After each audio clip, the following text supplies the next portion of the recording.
Bueno, pois continuamos entón. Como di no programa, vos vou a presentar a cartografía de Mabel Rivera. Mabel Rivera Torres a titulamos. Pero antes quixera presentarvos moi brevemente o álbum de mulleres, porque tamén o álbum de mulleres, como dixo María Soseagra na presentación, é un dos traballos que fai a Comisión de Igualdade para dar visibilidade á produción de mulleres ao longo da historia. E, bueno, temos recollidas unhas cuantas cousas ben acaídas para unhas xornadas sobre escénicas. E así de paso lle damos un repasito. Creo que non pode... Así me escolledes... Vale. Entón, máis que nada, o que vos propoño é unha viaxe polo álbum de mulleres, porque, desde logo, aquí non se pode facer ningún resumen do que hai na cartografía de Mabel Rivera, ni muitísimo menos de todo o álbum. Entón, así, por ir rápido, temos un apartado que son as biobibliografías que se encuentran aquí na portada, que se refiren ben a colectivos de mulleres que xa están inactivos ou ben a mulleres xa afinadas. Para chegar dunha maneira rápida a coñecer as mulleres implicadas no mundo das artes, iríamos arriba aquí, perdón, por ámbitos de ocupación, e nos podríamos ir directamente a ver o ámbito, que non atopo, o ámbito artístico. Un momento.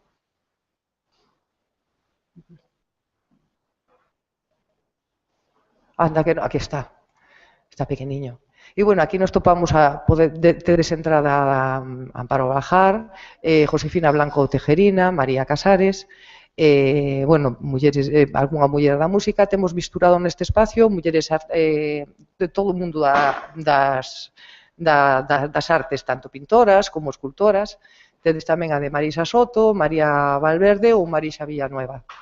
Outra dos apartados que temos no álbum de mulleres son o que lle chamamos liñas do tempo, que dunha maneira cronolóxica facemos un repaso con pequenos textos, no, do que é a historia das mulleres, situando un pouco dentro de todo o contexto da historia, actividades feitas e realizadas por mulleres, dunha maneira cronolóxica que comeza no medievo e remata a día de hoxe, na altura de 2012, neste momento, claro, que estamos en 2013, vamos renovando a cada ano, e está repartida a información a nivel galego, a nivel Estado e tamén a nivel mundo.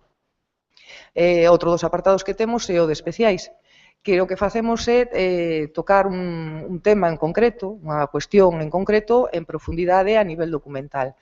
Neste sentido, desde 2007 existe o especial Mulleres e Teatro, no que recollemos, a parte de aportacións teóricas, no apartado Novas Achegas, aportacións, reflexións teóricas de 3 mulleres neste momento, recollemos tamén información documental, reproducción de revistas, que xa teñen certo tempo, que nos permiten contextualizar.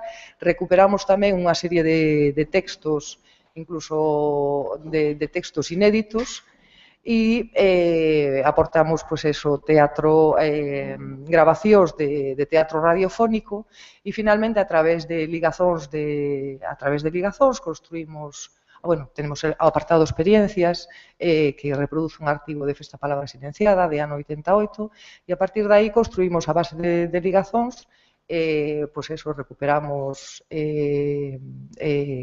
biografías e semblanzas de mulleres vinculadas ao mundo do teatro. Tamén recollemos vínculos a compañías de teatro, a revistas de teatro na rede. Outro dos espazos que temos tamén neste álbum de mulleres son o espacio xornadas, xa non clico, así vamos máis rápido, onde aparecerán a longa tamén tamén teño outras abertas, onde están recollidas con tempo, tardamos ao mellor entre 1 ou 2 anos en tratar todo o material que recuperamos de cada xornada que realiza a Comisión de Igualdade, que organiza, e van aparecendo neste espazo. No que son as ligazóns, temos alrededor de 350 ligazóns repartidas entre diferentes categorías. Sí, é certo que nos falta a de mulleres e teatro, pero temos o especial. Mires así. Bien, no espazo agradecementos, que sempre hai que tomarlo en conta, temos un listado de persoas, institucións, editoriais, organizacións e demais que fan posible que o Álbum de Mulleres este aquí, porque o Álbum de Mulleres se fai un traballo en rede que vai ampliando cada vez máis a cantidade de persoas que traballan nel, e se non é por toda esta xente, realmente o Álbum de Mulleres non existiría.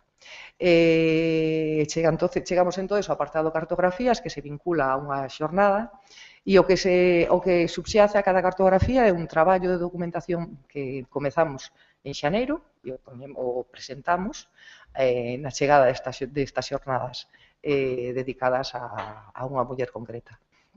Neste caso, paso a presentarvos a de Mabel Rivera. Teñen casi todas as cartografías un esquema moi parecido. Comezo pola cuestión créditos, porque, bueno, sin todas estas persoas non sería posible que tamén non estivera aquí esta cartografía, e, sobre todo, quero destacar os nomes de Francisco Oti, Gonzalo Rodríguez e, sobre todo, a Mabel Rivera, porque me facilitaron un montón o traballo para a realización desta cartografía. Foi moi facilito traballar e documentar a Mabel Rivera gracias a toda esta información que me chegou así dunha maneira fácil, pois sí. Bueno, paso a contarvos os espacios cos que conta a cartografía. Temos, por suposto, unha galería fotográfica na que, bueno, se recorre de unha maneira visual, non, a vida de Mabel Rivera, la topamos desde pequeniña hasta un poquinho máis maior, fotos máis coñecidas, e facendo, pois eso, un percorrido por toda o que é a súa trayectoria a nivel visual e, bueno, cos textos a pé de páxina, o sea, de foto, donde, bueno, para poder contextualizar esas fotografías. Bueno, temos, por suposto, o texto de presentación de unha maneira resumida, pois eso, presentamos de alguna maneira a Mabel Rivera. No espacio na rede o que fixemos foi recoller diferentes webs onde se pode, pois eso, ampliar a información sobre Mabel Rivera. No espacio vídeos era necesario que o creáramos porque, de alguna maneira, claro, o traballo audiovisual de Mabel Rivera tiñamos que plasmalo de alguna maneira e topamos moitos vínculos a internet donde podíamos aportar esa información visual sobre os traballos de Mabel Rivera. E entón, bueno, os capítulos de pratos combinados remitimos á página web da Televisión de Galicia e a partir de aquí tedes a posibilidade de coñecer a veces trailers, a veces curtiños, pequenas reproduccións non do traballo de Mabel Rivera. Como podedes ver, bueno, intentamos que fora o máis completiño posible, bueno, que tamén espero que o disfrutedes cando vexades. No apartado medios, recollimos a información que recabamos sobre a presencia de Mabel Rivera nos medios. Engadimos tanto o que son notas de prensa como a súa presencia na Televisión de Galicia, que, bueno, que nos permitiron de entrevistas na Televisión de Galicia, en este caso podemos reproducilas porque, bueno, a Radio Televisión de Galicia nos deu permiso para facelo, e tamén se dá acceso a algunha entrevista que lle realizaron na radio a Mabel Rivera. No espacio obra sobre, pois, o que recollemos é textos que se elaboraron sobre, bueno, recollemos algúns fragmentos os dípticos e dos programas de Man de diferentes representacións teatrais nas que participou Mabel Rivera. Sobre todo, procuramos recoller aquelas nas que os textos nos aportan información relevante e engadimos, ademais, pois eso, digamos, sí, as entradas en dicionarios, onde está incluída Mabel Rivera, e artigos que xa non son tan exactamente, o sea, menos de medios de comunicación e máis de outro tipo de publicacións. En canto na obra D, pues, recollemos unha serie de textos elaborados pola propia Mabel Rivera e que, bueno, que vos convido a velos e finalmente presentarvos ao espacio Cronoloxía, en donde o que facemos é recoller que cargue pois eso, con pequenos textiños, seguindo un pouco a forma de traballo que temos na liña do tempo do propio álbum de mulleres, pois eso, facer un percorrido sobre a vida de Mabel. Engadimos tamén vínculos de interese e permitimos eso, acceso a documentos, a ligazóns, o sea, moita parte da documentación que compón o total da cartografía é accesible a través desta cronoloxía. Tamén aportamos documentación nova. Existe a posibilidade de moitísimo máis rápido que cada unha destas entradas cronolóxicas ten un textiño e se pode avanzar un pouco no tempo e usando a barrera inferior e nos vamos topando pois con outro tipo de, o sea, avanzando no tempo en vez de ir ano a ano, temos sempre esa posibilidade. E nada máis, o único é recomendar que entredes no álbum de mulleres, está en www.culturagalega.org. Se buscades en Google, poñedes álbum de mulleres, moi facilito de atopar. E, bueno, que teñades unha boa viaxe non solamente na cartografía de Mabel Rivera, sino no resto. E, bueno, que se tedes algún tipo de... Si queredes colaborar no álbum de mulleres, estamos abertas. Botades de menos algunha muller do mundo de teatro que este nas biobibliografías e a queredes elaborar, encantadas. Vos veces que fai falta información en isto, no outro, por favor, comunicádenolo. E nada máis. Xa deixo paso a mesa redonda. Moitas grazas.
Escoitadesme ben, verdad?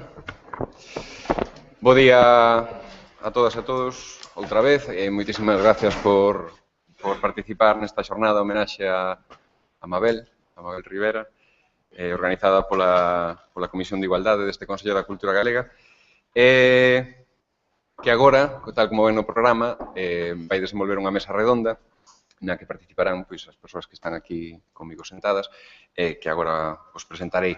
Despois daremos tempo a un espazo, esperemos que todas as intervencións den material para que se produzca un diálogo,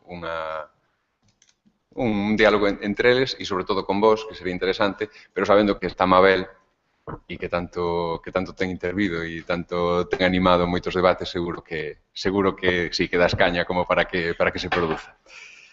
Pois, nesta mesa redonda participarán Andrea Álvarez Pino. Tedes no programa que vos deron un currículo máis ampliado, así que eu simplemente vou sinalar uns cantos datos. Andrea é licenciada en Filoloxía Hispánica pola Universidade de Santiago de Compostela, investigadora, especialista en estudos teatrais e performance, especialista en arte e crítica contemporáneas e máster en estudos teóricos comparados da literatura e da cultura pola Universidade de Santiago de Compostela. E tamén é actriz, ten participado en numerosos espectáculos e foi membro da compañía NUT Teatro, que xa desapareceu. Como ela mesma di, a perspectiva de xénero é transversal, senón central en todos os seus proxectos. Mónica Camaño, a miña esquerda, compañeira actriz de Cangas, tamén licenciada pola Universidade de Santiago de Compostela en Filoloxía Galego-Portuguesa, creo que coñecida por todos pola súa trayectoria en teatro, en televisión, e premio María Casares 2008 como a mellor actriz secundaria por Emigrados. Sí. Marta Pérez. Hola, Marta. Hola. Marta Pérez é actriz, creadora escénica, produtora teatral e directora de Inversa Teatro, unha compañía que naceu no 2009 e coa que xa leva desenvolvido 5 espectáculos. O último deles, Te con Kant, que creo que enlaza aí un pouco coa súa trayectoria porque tamén é licenciada en Filosofía pola Universidade de Santiago de Compostela. Ten xirado nos últimos anos moito por Latinoamérica, onde tamén deu todo tipo de cursos e talleres sobre as artes escénicas tamén desde unha perspectiva de xénero. E o último relator desta mañá será o señor Martín Pauli, que é crítico de cinema, que seguro que todos coñecemos polos seus escritos en numerosas revistas, en Tempos, no blog Acto de Primavera, en Calles do Cinema de España, que sempre queda ben dicilo, no Xornal de Galicia, na Radio Galega, pero que tamén é produtor, xunto con Oliver Laxe, de Felipe Laje, da produtora Aceitún Films, que lles ten dado moitas alegrías, como Todos vos sodes capitáns, e moitas máis que virán. El di que do que máis orgulloso se sente dos obradoiros sobre cinema que dá cada semana no Fórum Metropolitano da Coruña e no Centro Ágora. E por riba de todo, ten as súas raíces en Guitiriz, cousa que debería de servir para encher un currículum de por sí. Así que, para que quede ese tempo despois para o debate, deixo xa co inicio desta mesa redonda e cedo a palabra a Andrea Álvarez. Bueno, antes de nada, é que me acabo de sonroxar un pouquiño porque actriz xa pouco, desde actriz teño pouco. Cando un é actor, é o actor todavía. Bueno, antes de nada quería agradecer o convite, agradecerlle a Loli e a Inma, e, bueno, decir que me sinto moi a gusto aquí porque esta foi a miña casa tamén durante un tempiño, cando fun bolseira. E nada. Cando hai uns días me preguntaba como debía abrir esta mesa, non, esbozando un estado da cuestión dende a perspectiva que se me encomendara, sen perder de vista as posibles conexións, vinculacións de tipo xeracional, profesional, vitais incluso, coas persoas que me acompañan. Pensei que podía ser interesante partir dun dos meus temas, dos meus eixos de estudo, e focalizar a cuestión estética dende a relación entre práctica escénica e pensamento. Dentro e fora de Galicia, a introdución das artes nos grados superiores de ensinanza de forma paralela a outras disciplinas universitarias contextualiza o debate en torno á rendibilidade social da práctica artística como epistemoloxía. En que poden contribuir as praxes performativas aos modos de saber e, polo tanto, á sociedade. Non corresponde agora profundar no tema, máis que para subliñar a legitimación particular do proceso creativo por parte dunha institución conservadora por definición, a universidade, como unha forma, e cito o meu admirado Óscar Cornago, unha forma de facer que pode aportar unha nova dimensión no modo de entender e difundir o coñecemento. Para o que aquí concirne, este entendemento da práctica escénica non xa como representación, senón como forma necesariamente procesual e encarnada de actuar e pensar a realidade, ven afectando tanto o desenvolvemento das humanidades e as ciencias sociais como, por suposto, a produción estética. No eido do teatro e a danza, o modelo postdramático da posta en escena, consolidado na década xa dos 70, facilitou o entendemento do feito escénico como acontecemento. Operou o desplazamento da experiencia estética do semiótico ao performativo, de maneira que a relación do corpo coa palabra, a acción ou o público, a súa relación coa sociedade, co social, convertiuse nun espazo de tensións dende o que se trata é de recuperar o corpo como un modo de pensar e estar fronte ao outro. A procura artística dun pensamento do corpo remóntase ao patetismo expresionista e á idea dunha linguaxe física máis efectiva que a verbal. Por suposto, aguzouse con Artaud, no Teatro da Crueldade, a partir da década de 50 e até a actualidade. O xiro corporal nas artes escénicas faise evidente a través de manifestacións que se sitúan no crisol da danza, o teatro e a performance, que son manifestacións híbridas, transdisciplinarias, onde os intérpretes deixan de ser meros intérpretes, meros executores, para se converter en persoas que pensan cos seus corpos. Esa é a encrucillada dende a que hoxe quixera contrastar e situar o labor de algunhas das creadoras escénicas galegas que producen a partir da década de 2000 e traballan con naturalidade dentro do amplo espectro das teatralidades postdramáticas. Por dúas razóns, porque a vindicación da natureza encarnada e situada do coñecemento é consustancial aos movementos de mulleres, e porque son elas, Elgar Hauck, Larrivot, Angélica Lidl, Vivi Telas, Chiara Fumay, un longuísimo etcétera, as que no panorama escénico internacional e dende formatos e presupostos estéticos diversos marcan a pauta neste aspecto. As consecuencias de pensar en e dende o corpo que somos poden parecer devastadoras.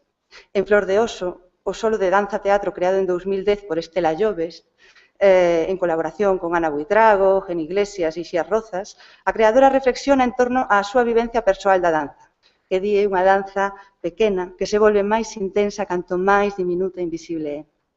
E reflexiona tamén sobre a terapia como mecanismo de domesticación da ansiedade e o malestar social.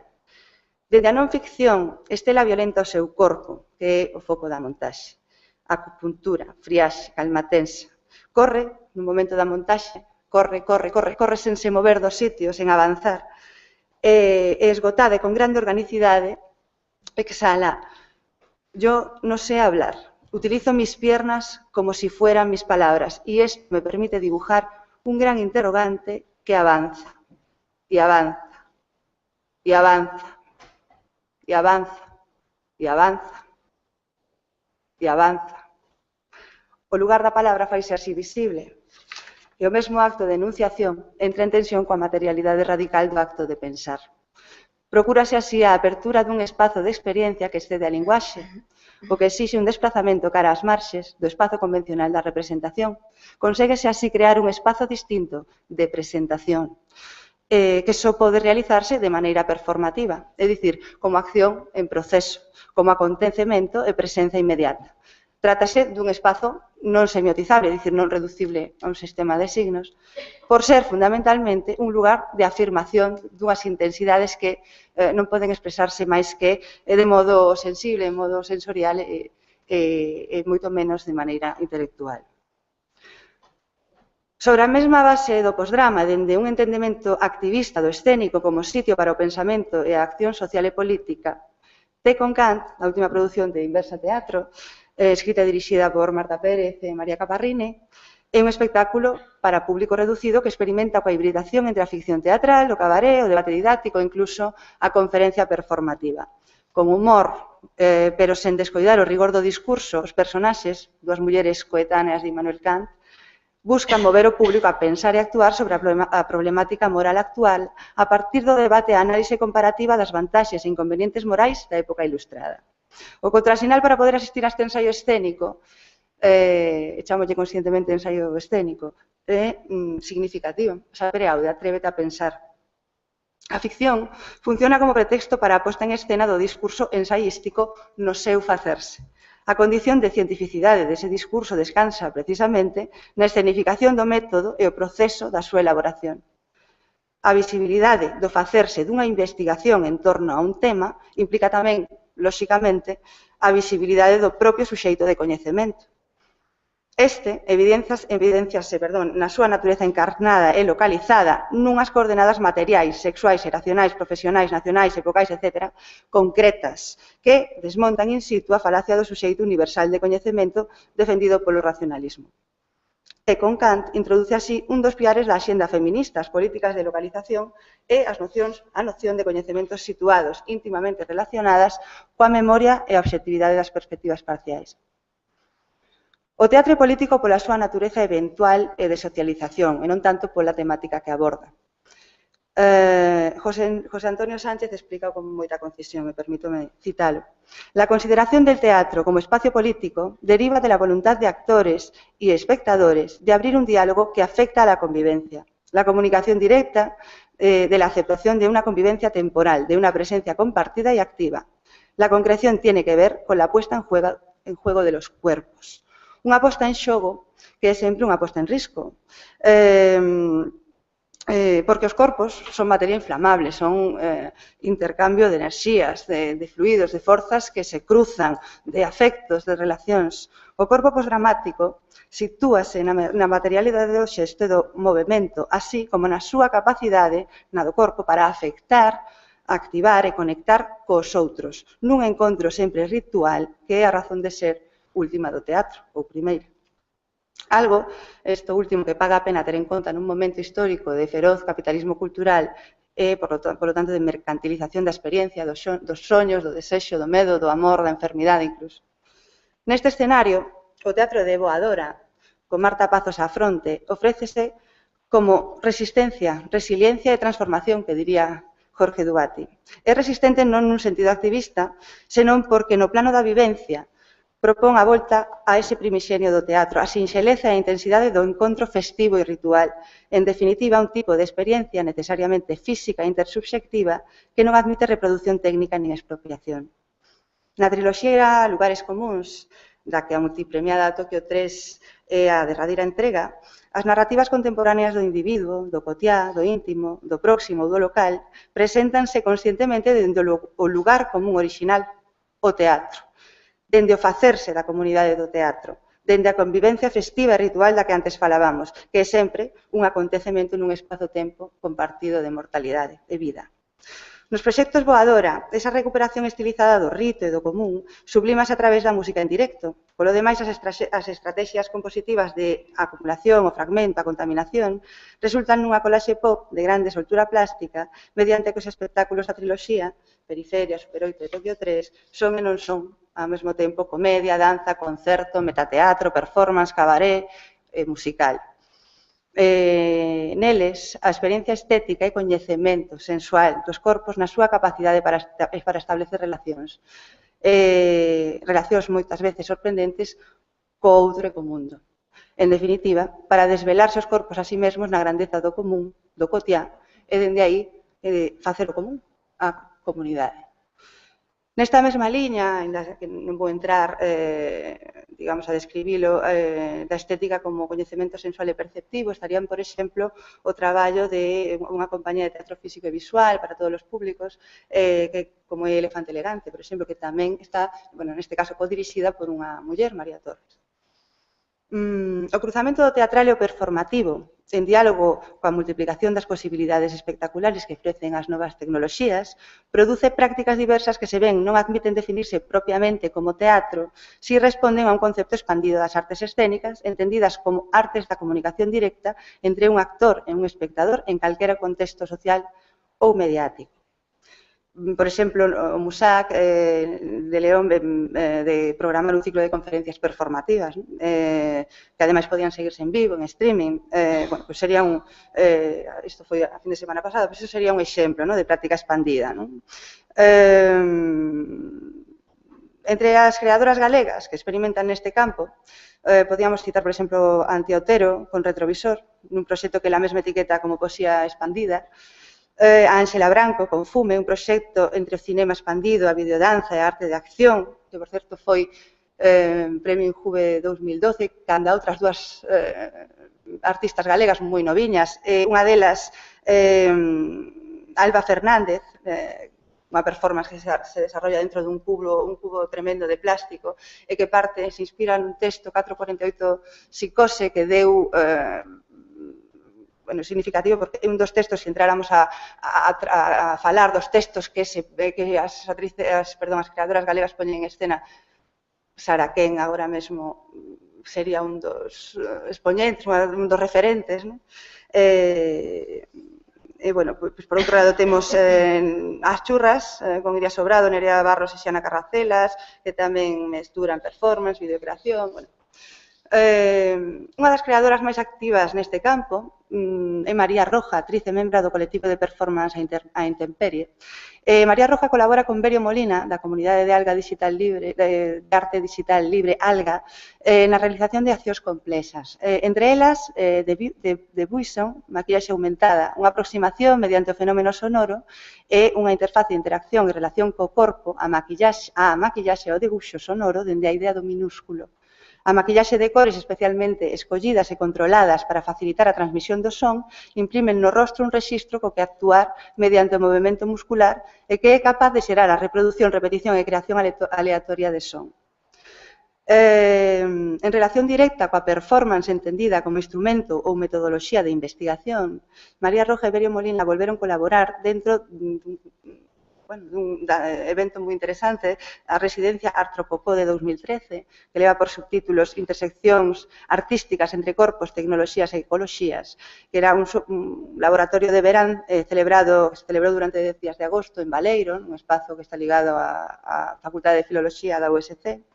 Foi un evento que concentrou un conxunto de creadores, investigadores e activistas con coñecementos diversos, procedentes de áreas diversas, organizados en torno a grupos de traballo temáticos que tiñan por obxectivo xerar oportunidades de aprendizaxe e posibles, digamos, proxectos de investigación e outras colaboracións. María Roja e Berio Molina propuxeron para a ocasión a realización dun mapa de micropaisaxes de accións corporais, un experimento performativo de micromovementos a tempo real que suma paisaxe minúscula, cartografía de puntos de acción do corpo, paisaxe aumentada e tempo expandido. E tamén dentro da residencia Artropocode, a intérprete e coreógrafa Nuria Sotelo creou Silencio, por favor, con Marta Verde e Daniel Pais no aspecto digital, multimedia interactivo, con Rubén Vilanova no asesoramento artístico e de imaxe, e Rebeca Baceiredo e Carlos Arenal no asesoramento conceptual. Esta equipa transdisciplinar tratou de elaborar un proxecto escénico, performativo, que exploraba o son, o movimento e a interacción audiovisual na busca dunha linguaxe escénica propia que capacitase, según eles, o organismo para atravesar o ruído e o silencio nas súas diferentes manifestacións. En este recorrido brevísimo de 4 aspectos que a mí me pareceron significativos con respecto ao tema da estética e a estética como sitio, como posibilidade, como medio, como modo de coñecemento, evidentemente non están todas as creadoras galegas representadas, ni moito menos, pero, bueno, non están tampouco tratados todos os temas que a mí me gustaría tratar, os aspectos que a mí me gustaría tratar, pero, bueno, creo que debuxo ao mellor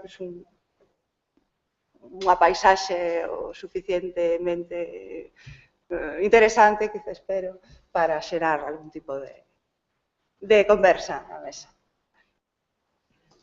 Gracias.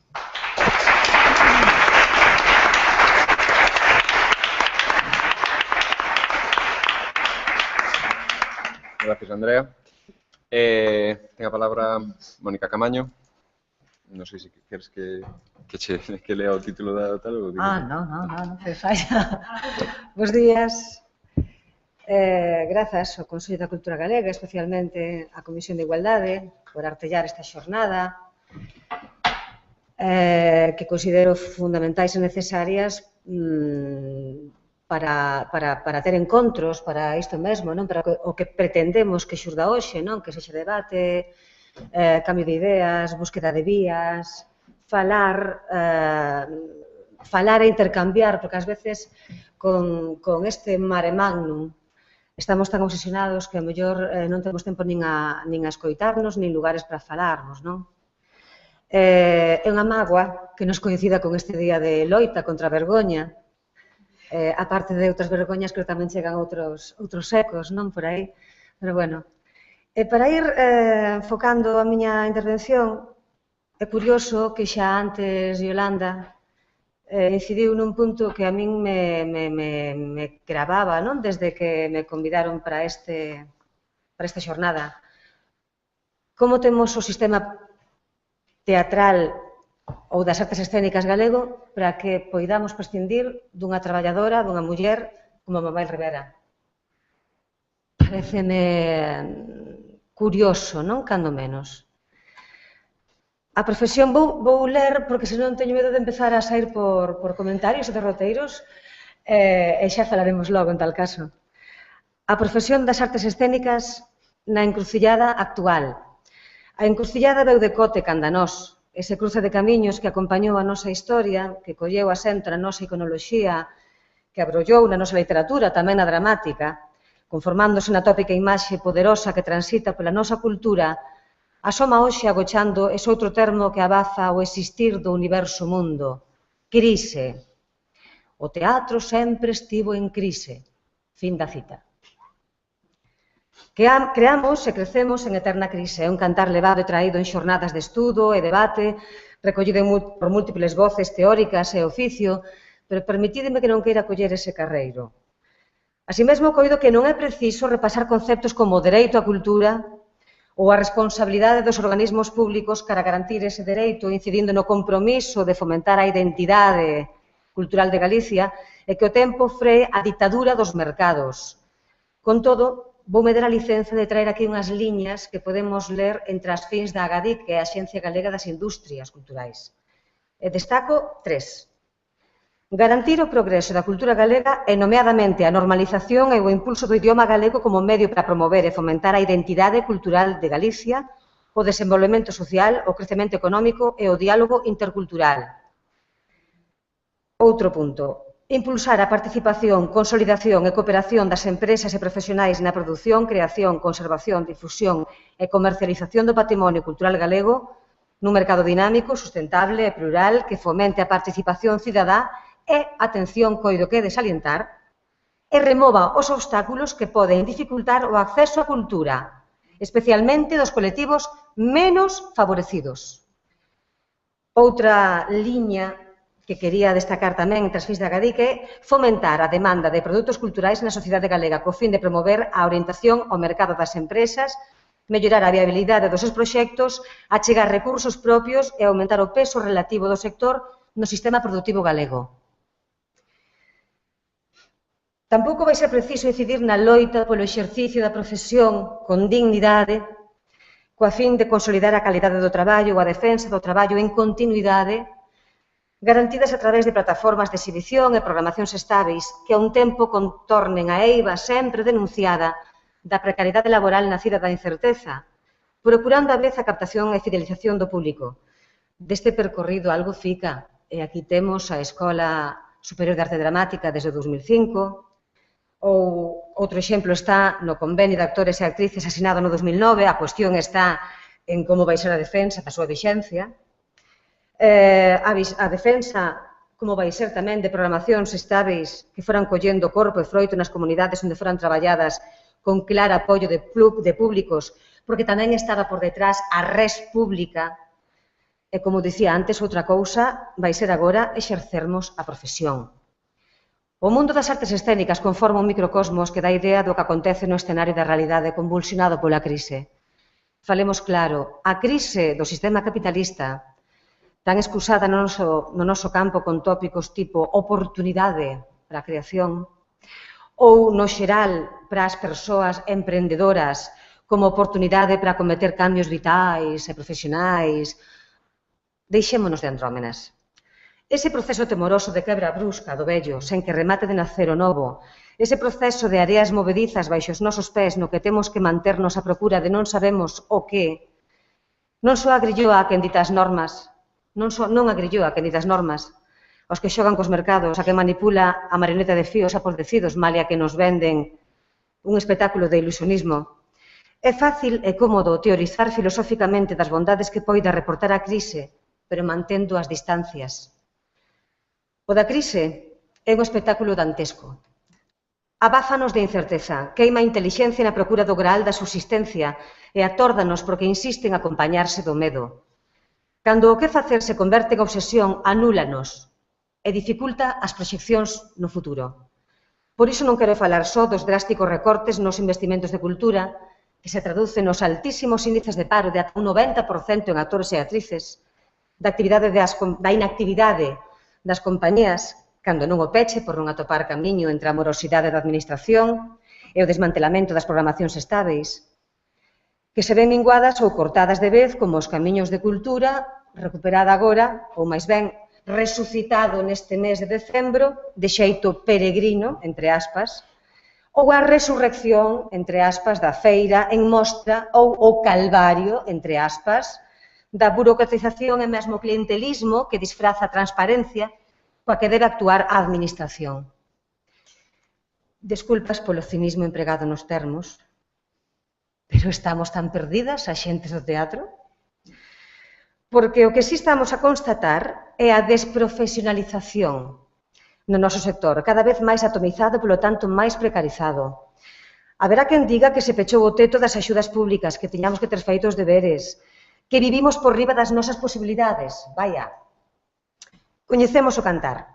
E sí, a tal hora seremos responsáveis de acreditar no conto da sociedade de benestar.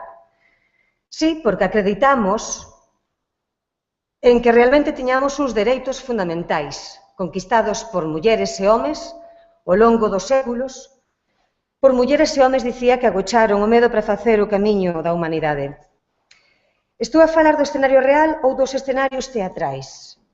Neste mar revolto, a maioría dos escenarios galegos, como a vivenda, están baleiros de uso, ou en mans da banca, ou moitos pedindo entre chispazos e pingueiras un restauro ás voces, ou polo feito de seren públicos, confundiron o multiusos co todo enche programación, escudándose nunha perniciosa democracia cultural. Fálannos de emprendedorismo. A nós, sei que non saben o que significa reinventar a ousadía para emprender a montaxe dun espectáculo. Xa non vos digo ser sen axudas públicas, porque aí nace o gran drama, porque podemos barrer con todos os dereitos laborais polos que veu loitando esta profesión. Outra volta. Falo de artes escénicas ou dos escenarios da crise. Estamos a resistir por vía de saídas de emerxencia, pero ollo, non son saídas en firme, como tampouco é real o espellismo dos microteatros. Son un experimento, un formato diferente, sí, un banco de probas, pero non é o futuro do teatro. Tampouco nos enganemos co crowdfunding. É unha alternativa de financiamento puntual para proxectos de pouco orzamento, pero que non ten moito percorrido, porque tamén podemos acabar saturando o noso círculo máis próximo. E da lei do mecenado, pouco sabemos. E malia todo, vense alertando do nesgo comercial que poidan traer as súas achegas. Está claro que temos que seguir buscando entre todas as persoas implicadas novas vías que contribúan ao desenvolvemento das artes escénicas. Sen esquecer que temos que seguir camiñando, sí, pero ao mesmo tempo, cada quen asumindo os seus cometidos con responsabilidade, tamén as administracións. Porque que acontece nos devanditos procesos cos dereitos das traballadoras e traballadores? Falo de salario, cotizacións á seguridade social, gravames fiscais, cobertura sanitaria, desemprego. Somos traballadoras, que pasa con o noso convenio? Aquí chegadas é de obriga a contextualizar que os espectáculos teatrais, que son a experiencia que eu máis coñezo, para poder serguer, están a prescindir da aparataxe escénica. Estáse a traballar sobre proxectos reducidos ao mínimo, cinguíndose case exclusivamente o traballo actoral. E malia todo, a tiranía dos mercados está a provocar unha saturación na oferta de monólogos, que non ven dada por criterios artísticos na maioría dos casos. Pensemos que o salario do elenco pode ser o custe maior dunha produción porque contempla só a contratación polo período de ensaios que pode ir de mes e media, 2 meses, e baixando. O que temos que sumar a autoría, dirección, produción, deseño de escenografía e execución, deseño de espazo sonoro e lumínico, música, vestiario, equipo técnico, gráfica, etc., etc., etc. Por iso se precisan as axudas. Para que prevalezan os criterios artísticos e se desenvolva a actividade con rigor e dignidade.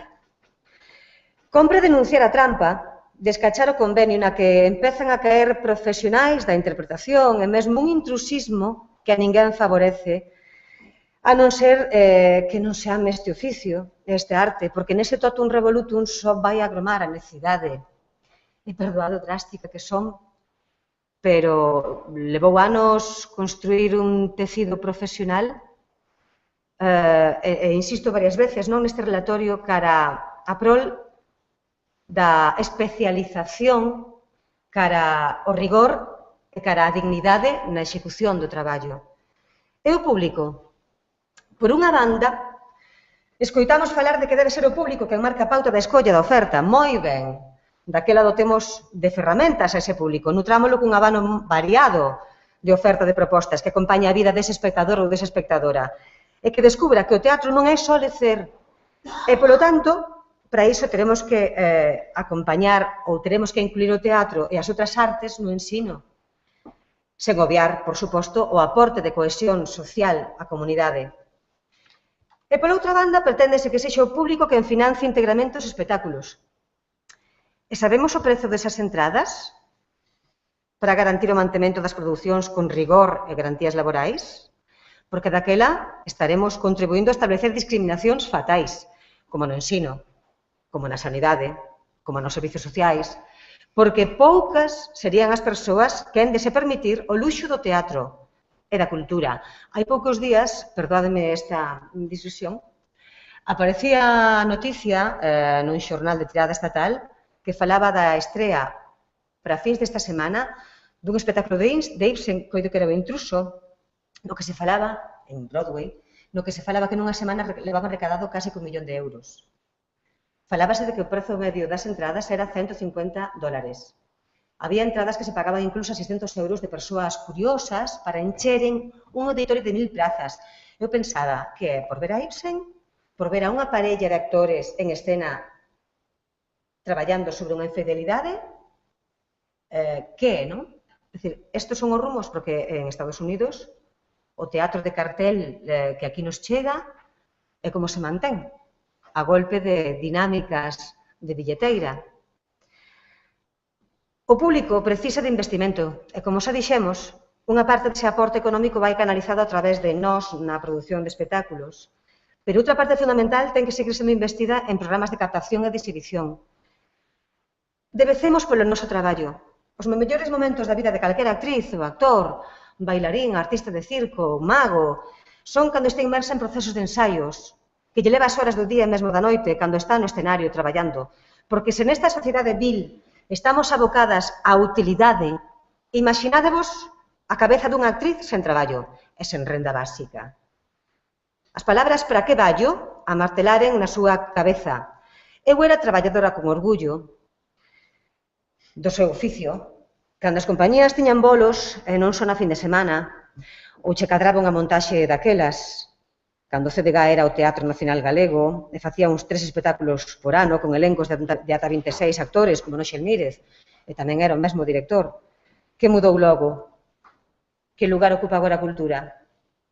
Porque camiñando polo gume e sendo perniciosa, que razón teñen de ser hoxe algúns organismos que están a absorber orzamentos para se manteren só a si propios, se cumpriren os cometidos que son a súa razón de ser. O sistema de axudas para incentivaren a produción é máis bello que as políticas falsarias que insultan a voz de subvencionados por papá Estado. Mentres se agochan, por outra banda, con mentiras, o dato que reportamos máis en impostos que as axudas que nos achegan. Alén de que na situación de traballadoras en activo non estamos a zugar do fondo de desemprego, pero claro, onde remataron xa as prestacións. Que non nos digan que nos levou a preguiza, que non lle digan a Mabel, que non lle digan a Rosa, que non o digan de Marisa, de Pico, de Roberto. Consideraron as pioneiras do profesionalismo e grazas a ese camiño aberto nós, que este país debía posuir realizacións culturais de seu. E para iso consideramos que a dedicación completa era un compromiso, non unha fuxida. Entendemos que a profesionalización como unha necesidade para seguir medrando artísticamente e o tempo que conquistábamos como traballadoras a dignidade laboral. Non se consolidaron planos culturais firmes ao longo dos 30 e tantos anos da autonomía. Non se desenvolveron estrategias a longo prazo, con excepcións puntuais, ollo, de certas persoas comprometidas con responsabilidade pública. E daquela non podemos falar tampouco de fidelización de públicos. Os proxectos artísticos concretos de cada compañía, con este mar de fondo, tiñan que implementar esforzos cara a captación de receptores, de público. E claro, non sempre se conseguiu atinxir a tarefa porque somos sabedoras do potencial como empresa das nosas compañías. Porque facemos teatro.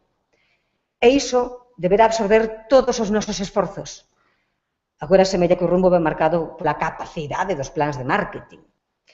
Hai un par de semanas, o remate dunha función de As do Peixe, unha chegada que asistira tamén ao espectáculo, comentou asisadamente que polas encrucilladas dos tempos, o traballo pasou de ser un castigo bíblico a un dereito, e no absurdo destes días, destes tempos, a un privilexio.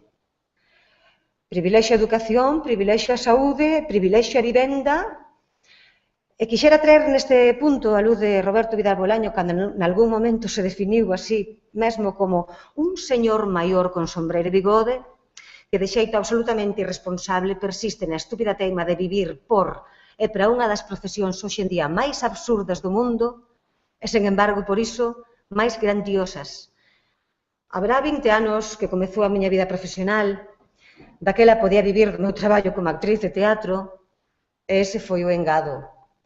Hoxe, con apenas unha dúcia de anos cotizados, sempre como actriz, persisto con teima mentres escribo nos días en branco da miña xenda feminista: quero traballar, queremos traballar.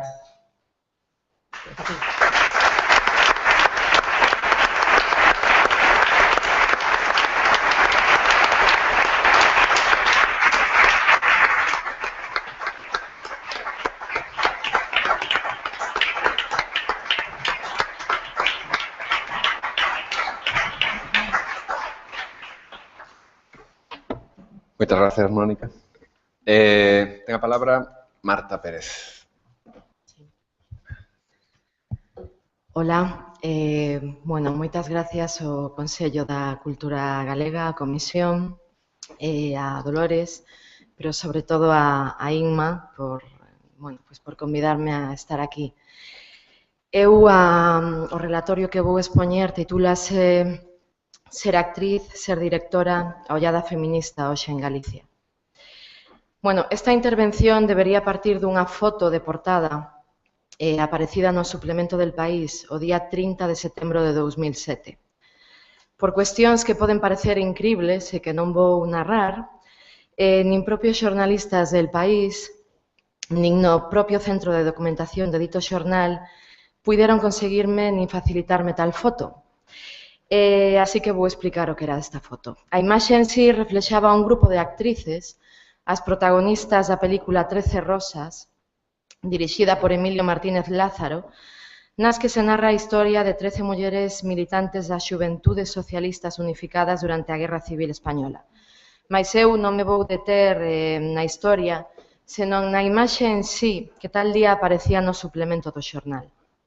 Estas 13 mulleres, 13 actrices, aparecían posando con longos vestidos vermellos que cubrían uns corpos, caras e peiteados trazados da mesma forma. Isto conseguía que a imaxe se volvese grotesca, monstruosa, con 13 individuos homoxéneos, 13 corpos iguais e 13 actrices diferentes que, sen embargo, teñen a mesma cara, a mesma imaxe e a mesma expresión. Para min foi un clarísimo exemplo do que Foucault denomina biopolítica, é dicir, a expresión radical de como os nosos corpos son atravesados pola ideoloxía dominante. Neste caso, unha ideoloxía transmitida polas ferramentas dos medios de comunicación. Imaxe que, ao meu parecer, expresaba a perfección a idea da que pretendo partir nesta charla. O control que o patriarcado exerce sobre os corpos de mulleres acada nos medios de comunicación e nas institucións artísticas, sexan estas artes visuais ou artes escénicas, o seu máximo expoñente. Sexa no campo da interpretación, da dirección ou da escrita, a pegada patriarcal móstrase normalizada o perpetuarse o seu discurso unha e outra vez en cada peza, en cada escena, en cada imaxe, en cada construcción das personaxes femininas. Por elo e ante isto, Inversa Teatro nace cunha conciencia de responsabilidade para deconstruir tal normalización e declara a súa intención feminista en cada creación escénica.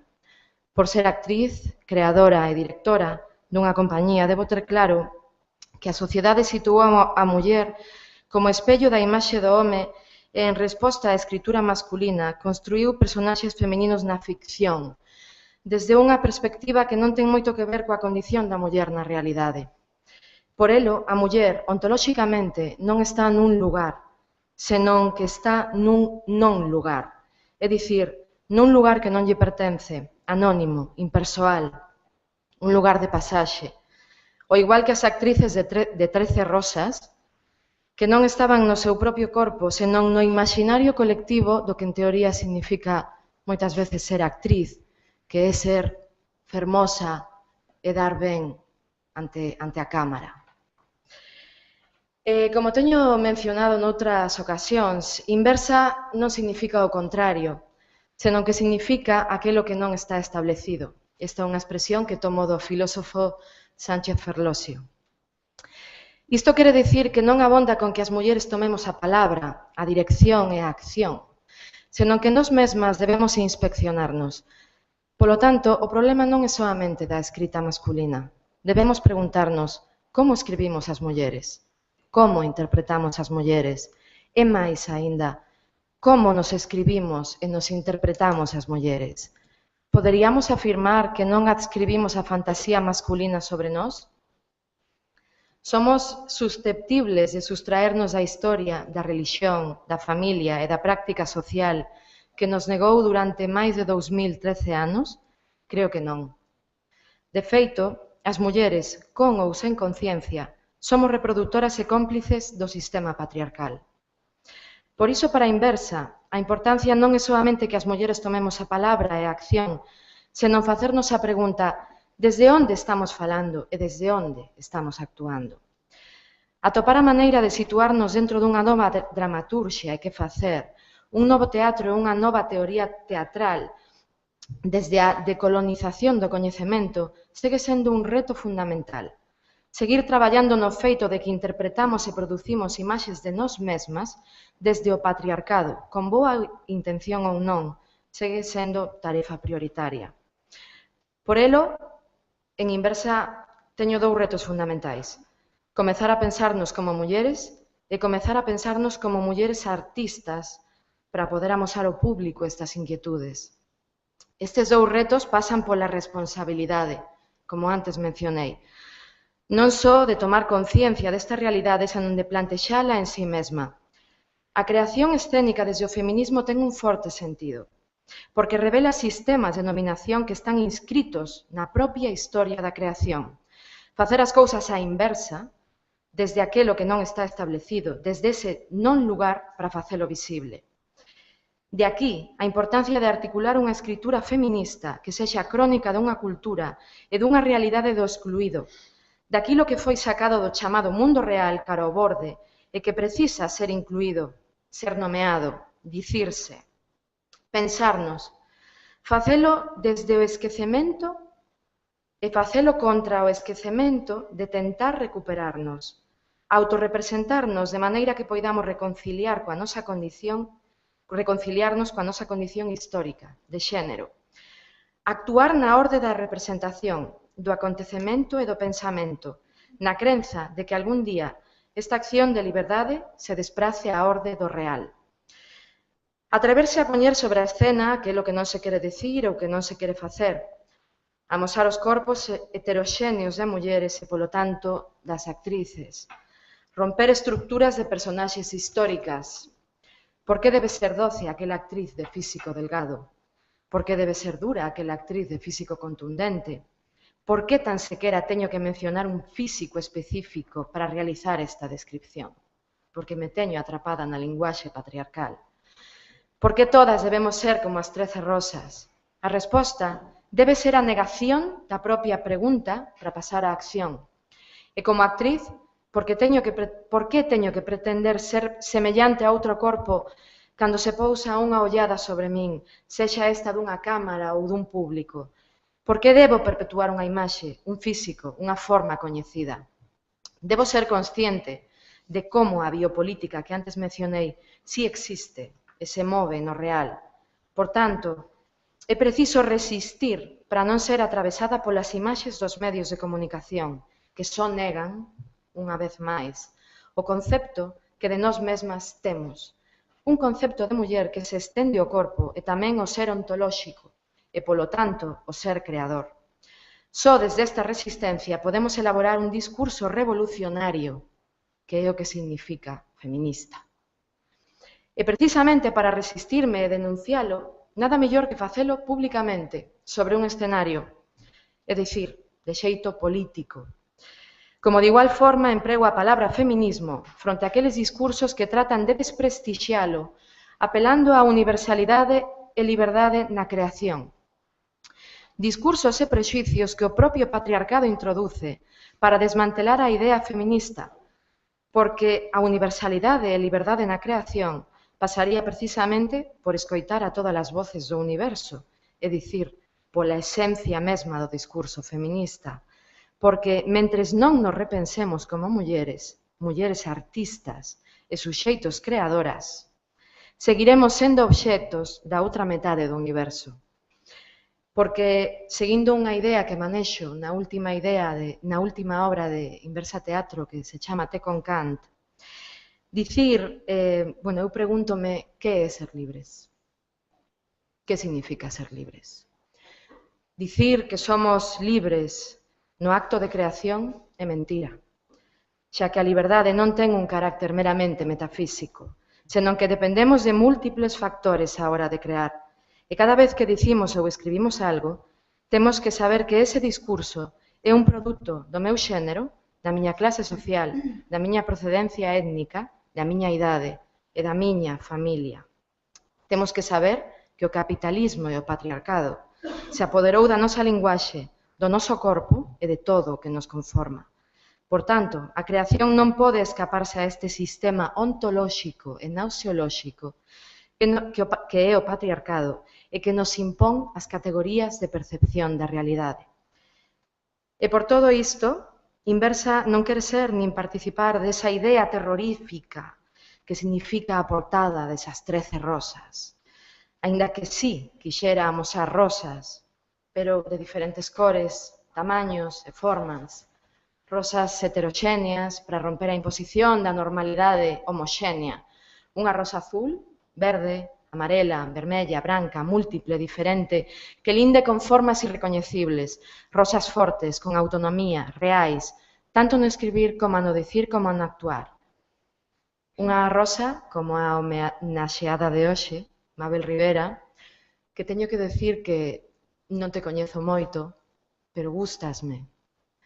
Gustaríame que unha rosa como a ti pudese algún día estar na miña compañía, porque eres unha rosa combativa, ou así te intúo.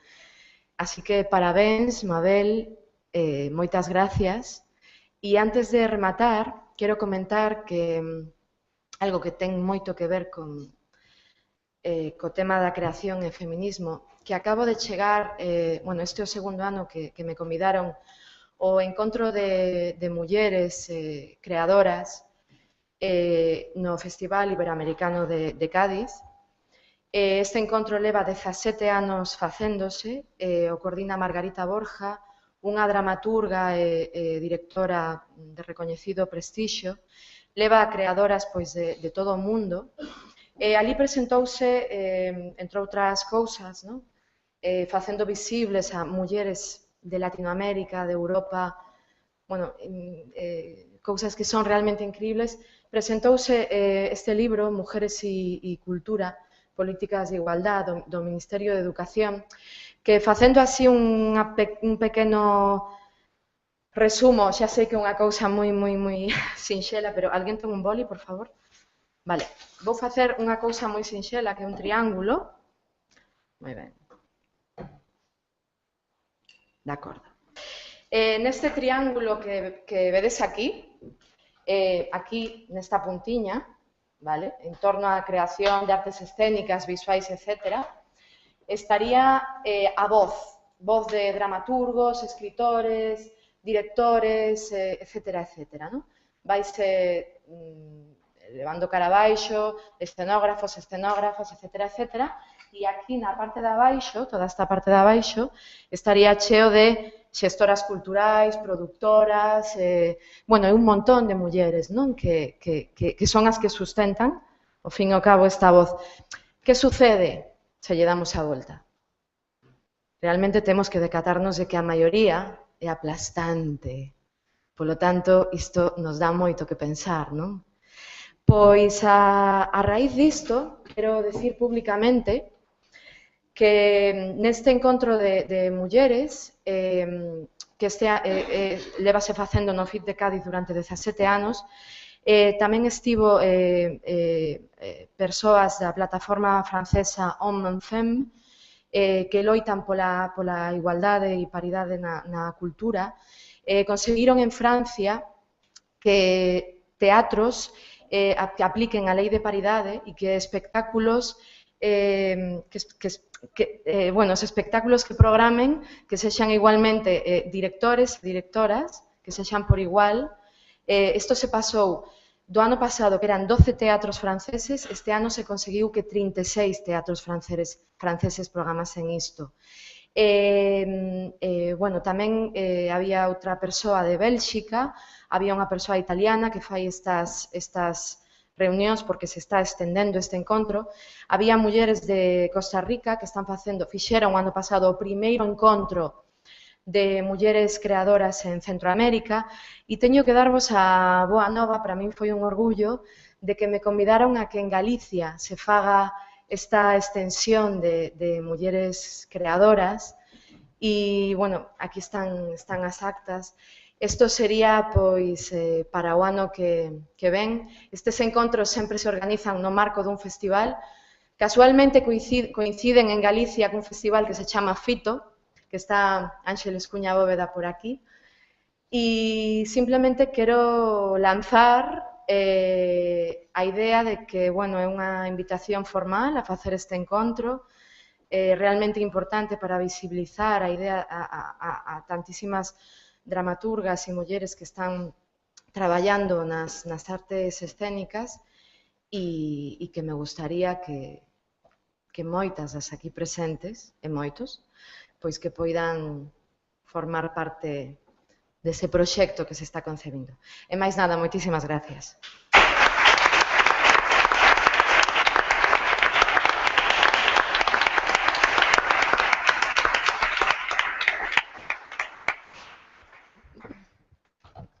Xa colocaste o micro, non? Sí. Creo que sí. Pois cedemos a palabra ao señor Martín Pauli. Pois, grazas a todos, grazas polo convite. Tócame falar de cinema galego, ou de cinema feito por galegos e por galegas, o cal é un tema moi gratificante para min, porque, vamos a dar un pequeno toque optimista, nunca na historia o cinema, as creacións feitas por galegos tiveron tanta repercusión e tanto eco no mundo como o que estamos vivindo nestes últimos anos. Con ese objetivo, vamos a lembrar algúns dos fitos recentes, e consigo darlle aquí o rato. Aquí está. E xustamente non é mala idea empezar por Ferrol, cunha peza sensacional de Peque Varela, un traballo feito no ámbito académico, case como proxecto final de estudos, unha auténtica obra mestra, como é 1977, un traballo sobre a construcción de identidade persoal, identidade sexual, que chegou ao Festival de Cinema de Sundance, unha das referencias mundiais máis destacadas, iso sí, despois de ser rexeitado por unha ampla serie de festivais de cinema galegos.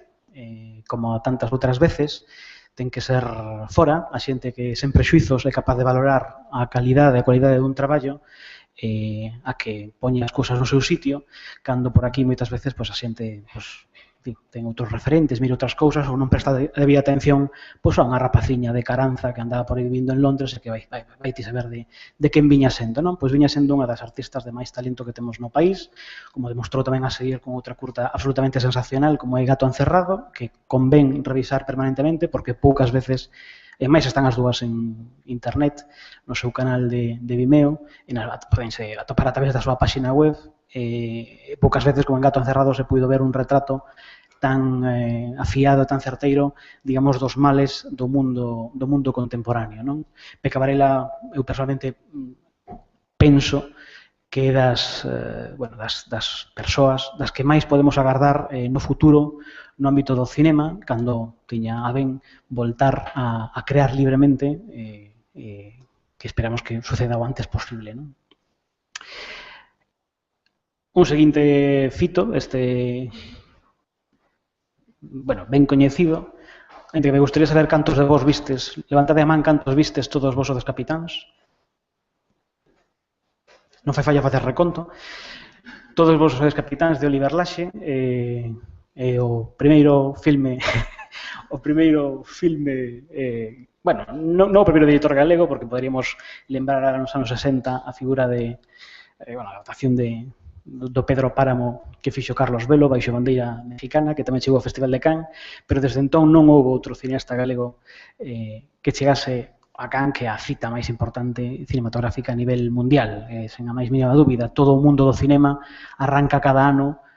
O verdadeiro comezo de tempada é o Festival de Cannes, neste caso Oliver Laxe chegou á quincena de realizadores e ademais saiu da quincena de realizadores con premio, o premio Cipresti, o premio que outorga a crítica internacional. Despois diso, vinieron máis de 50 festivales internacionais, moitos deles de referencia, unha boa colección de premios.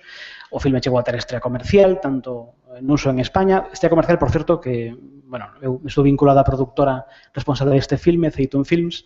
A estrea comercial fixémola nós porque ninguén quixo estreala. Entón, como se ninguén quere estreala, estrenamos nós.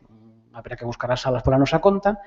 E así o fixemos. En Estados Unidos, curiosamente, se hubo quen quixo estreala por nós. E ali se puido ver en 20 tantas cidades, probablemente máis cidades en Estados Unidos que en España. Acabou sendo exhibida en televisión, tamén na cadena TCM Autor e tamén na Televisión de Galicia. Televisión Española tivo a ben non considerar nin siquiera a súa posible de compra, non lle interesou suficientemente a Televisión Española o único filme 100% español que aquel ano estaba no Festival de Cannes, pois porque, en fin, teñen outras prioridades tamén na televisión pública, como ben sabedes, que pode ser o fútbol, na prensa internacional, artigos en Cahiers de Cinema, New York Times, en fin, revistas tan importantes como Cinemascope, que hoxe por hoxe case poderíamos decir que Cinemascope, a revista canadiana, pois é case a nivel mundial unha referencia máis potente e máis incluso valiosa que a francesa Cahiers de Cinema, non? Isto era no 2010. No 2011, Vikingland de Xurxo Chirro, un documental feito con material de arquivo, as gravacións dun mariñeiro galego nos anos 90, un mariñeiro galego que traballaba nun ferry entre Dinamarca e Alemanha, con esas grabacións que botaron moitos anos na casa de Xurxo Chirro, porque xustamente o pai de Xurxo era un dos traballadores dese ferry, dese barco, xunto co autor das imaxes, Luis Lomba Oaia. Ao cabo de moitos anos Xurxo revisou esas cintas de vídeo e decatouse de que aí había unha historia por contar, unha película por facer. Fíxoa con con recursos mínimos, sen axuda pública de ningún tipo. E o resultado gustoulle ao señor Jean-Pierre Rem, programador do Festival de Marsella, que é a cita máis importante de documentais do mundo. E ali estivo en competición internacional no ano 2011 e a seguir viñeron máis festivais de Mar del Plata, o Gilava na República Checa, o Ficunam de México, Festival Ficunam de México máis importante do país, no que nos últimos 3 anos, cada ano, houve un filme galego en competición internacional e xa vos adianto que o ano que ven haberá outro, non vou dicir cal. Levou premios en Play-Doh no Festival Márgenes e ainda hai recentemente o premio da crítica internacional nun festival en Perú, o Drima Independente. Pois outro pequeno fito máis, a Rayanos de Eloi Enciso, adaptación singular dun texto teatral de Xinaro Mariñas del Valle, O Bosque, que chegou o ano pasado a competición do festival, a competición cineasta e de presente do Festival de Locarno, que é pois, tamén unha das citas europeas, pois, seguramente despois dese digamos, primeiro chanzo que representarían Cannes, Berlín e Venecia, no segundo chanzo, digamos, de festivais están, sen dúbida, Locarno e Rotterdam. Locarno é parte dos festivais máis antigos, o superado en antigüedade polo de Venecia. É un festival referencial pola aposta valente, radical, que ao longo de toda a súa historia, pero en particular nos últimos 20 anos, fixo por novos autores. Locarno é, sen ir máis longe, o festival que nos descobre en Europa a figura de Abbas Kiarostami, por exemplo. Pois nese festival, un filme galego, falado en galego, como é Arraianos, pois o ano pasado estivo a competición. Bueno, acabou levando tamén premios no Festival de Sevilla, en fin, Ficunam, Bafici, etc. E acaba de ser estreado comercialmente en España hai unhas semanas. Anacos de Xacio Baño, da que xa se falou ao longo desta xornada, que Mabel Rivera coñece ben e Xosé tamén, porque teñen presenza os dous nesta magnífica curta de Xacio. Xacio xa tiña unha interesante trayectoria anterior, en particular coa curta inmediatamente anterior a Anacos, que é Estereoscopía, coa que tamén levou unha boa colección de premios. O pasa que no caso de Anacos xa foi, en fin, unha loucura, non? Pasou, creo que leva algo como entre 60 e 70 festivais en todo o mundo, entre eles o de Clermont-Ferrand, que é o festival por excelencia para curtametraxe en Europa, premios en o Festival de Málaga, en Las Palmas, e un premio en particular, o SNIT Film, que levou o ano pasado cunha dotación económica desas absolutamente abraiante, que supoño que lle serviu e lle serve justamente agora para seguir traballando en novos proxectos, non? Cousas máis recentes deste mesmo ano, estas aínda inéditas no país: O quinto evanxeo de Gaspar Hauser, de Alberto Gracia, tamén Ferrolán, un filme rabiosamente radical, como poderedes comprobar cando vexades, que chegou ao Festival de Rotterdam, esa outras das referencias europeas que citaba antes, e tamén levou ali o Premio da Crítica Internacional, con entusiasmo por un crítico tan recoñecido e valioso como Robert Koehler, por exemplo, e que despois diso pasou polo Festival da Cinemateca Uruguaya, por Lima Independente, por Valdivia, agora mesmo, bueno, nos próximos días se vai ver na Bienale de Viena, que é un festival non competitivo absolutamente apoteósico, se podrá ver en Sevilla, veremoslo tamén en Galicia nas próximas semanas. Hai máis cosas das que poderíamos citar. Pois a figura de Alberto Pagán, figura emblemática no ámbito do cinema experimental, tanto como creador como investigador do ramo, a persoa, pois, unha das persoas que máis sabe dese campo no país, e con autor dun valiosísimo libro sobre Andy Warhol, que vai ter en breve unha edición española ampliada na colección de cátedra de libros sobre cineastas. Pois que Alberto Pagán, aparte das súas moitos traballos, xa nunha altura como no ano 2007, coa súa longometraxe Buenos Aires, foi Premio Roma Gubern de cine ensaio, que era un como recoñecemento, digamos, verdadeiramente valioso, digamos, para a súa figura e a súa obra. O ano pasado no Bafici estivo fora de concurso La brecha de Marcos Nine, que tivo ali a súa estrea internacional. O ano pasado foi o ano tamén de Fora, de Paulo Cayuela e Xan Gómez Viñas, presente no CPH Docs de Copenhague. Este mesmo ano, Ramiro Ledo presentou no Bafici Vida Extra, que tamén se puido ver uns meses despois en Santiago, aquí no Cine Club de Compostela. En fin, é unha colección de artigos sobre cinema galego, en particular, podemos decir, recentemente, o da revista Caimán Cuadernos de Cine, unha dobre páxina específica dedicada a ver que pasa en Galicia, estas cosas, esta acumulación extraña e insospeitada de autores, e na revista francesa Calles de Cinema, no número de outubro, tamén hai un artigo sobre o que está acontecendo, digamos, cinematográficamente en Galicia, nesta periferia da periferia que representan estes autores, non? E deixei, digamos, como fito final, pois tamén porque me resulta moi próximo, o caso de Costa da Morte de Lois Patiño. Sen dúbida este é o ano de Lois Patiño, por moitas razóns, porque 2013 arranca cos ecos da súa curta Montaña en sombra, estreado no pasado no Festival de Rotterdam, e que ainda ao longo de 2013 levou premios tan poderosos como o de Oberhausen, o do Festival de Oberhausen. En agosto no Festival de Locarno, pois por segundo ano consecutivo había un filme galego na mesma sección Cinestri del presente, o cal quere decir que no Festival de Locarno, cando pensan en cinema español, non pensan en outro cinema que non sexa o cinema feito en Galicia e por galegos, e ali se levou o premio do mellor director emerxente. Hai uns poucos días levou unha mención en Valdivia e ten neste momento aproximadamente uns 30 festivais confirmados, pois entre eles unha cita tan potente como o Festival de Nova York, en cuxa sección Views from the Avant-Garde, programada por Mark McElhatton. Este ano Lois Patiño ocupou un foco específico, no que ademais de verse Costa da Morte se viron os seus traballos, algunhas das súas cortometraxes, non?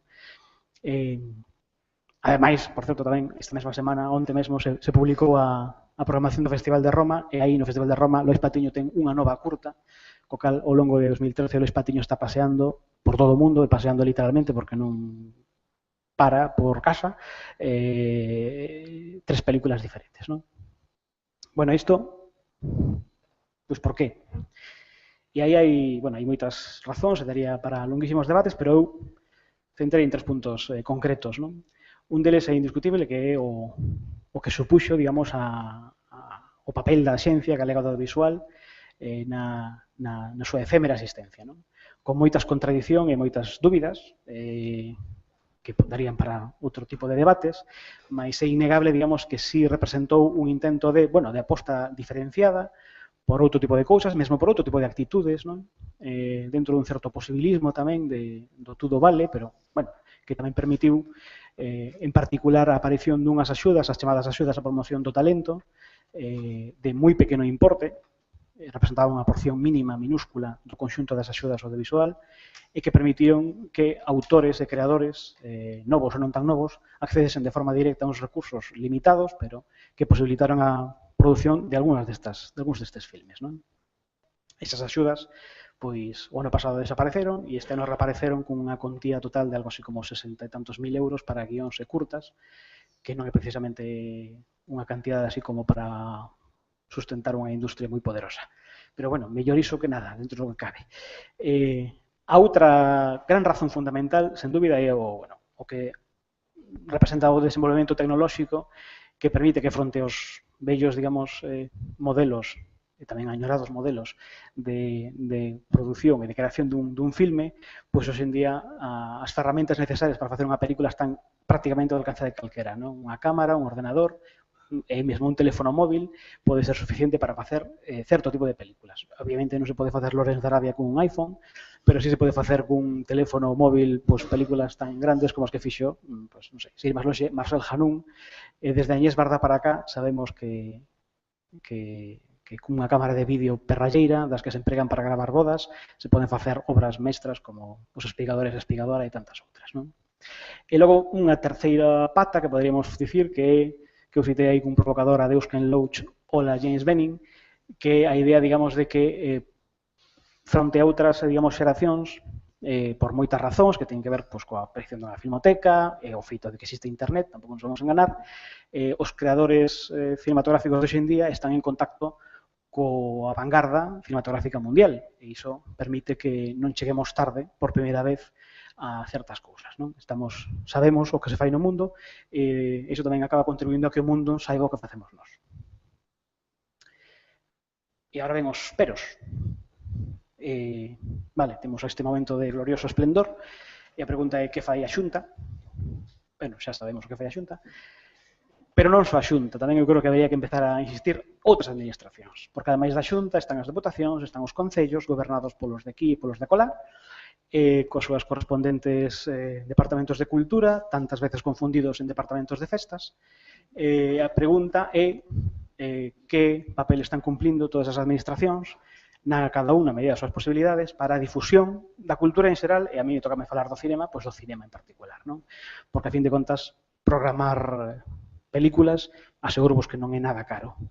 E, desde logo, é moito máis barato que moitas outras cosas que se fan, e ás veces custa máis facer cartéis das programas culturais que os contidos culturais que se programan. E logo está tamén a Televisión de Galicia, que tamén daría para moito que falar, e que, como xa sabemos todos tamén, o que representa e o que fai neste momento, en xeral, pois tampouco é moito que insistir, non? Eu aí tamén me pregunto cal é o eco de todo isto nos medios de comunicación, porque é tamén unha boa pregunta, non? En algúns dos fitos citados, non é que sexan importantes a nivel do cinema, senón que eu atreveríame a decir que non hai moitas cousas comparables, digamos, o premio en Cannes de Oliver Laxe na historia recente da cultura galega. Porque no ámbito do cinema non se pode chegar máis longe que Cannes e el chegou a Cannes e levou un premio. Iso eu creo que merece un eco interesante, debería ter unha relevancia importante. É difícil que mesmo ese tipo de noticias cheguen a portada de ningún periódico, a non ser en El Progreso, porque Oliver é de Lugo, que se non fora de Lugo non chegaría, evidentemente, non? E esa é a pregunta tamén. Bueno, que pasa nos medios de comunicación? Que están contando de todas estas cousas, non?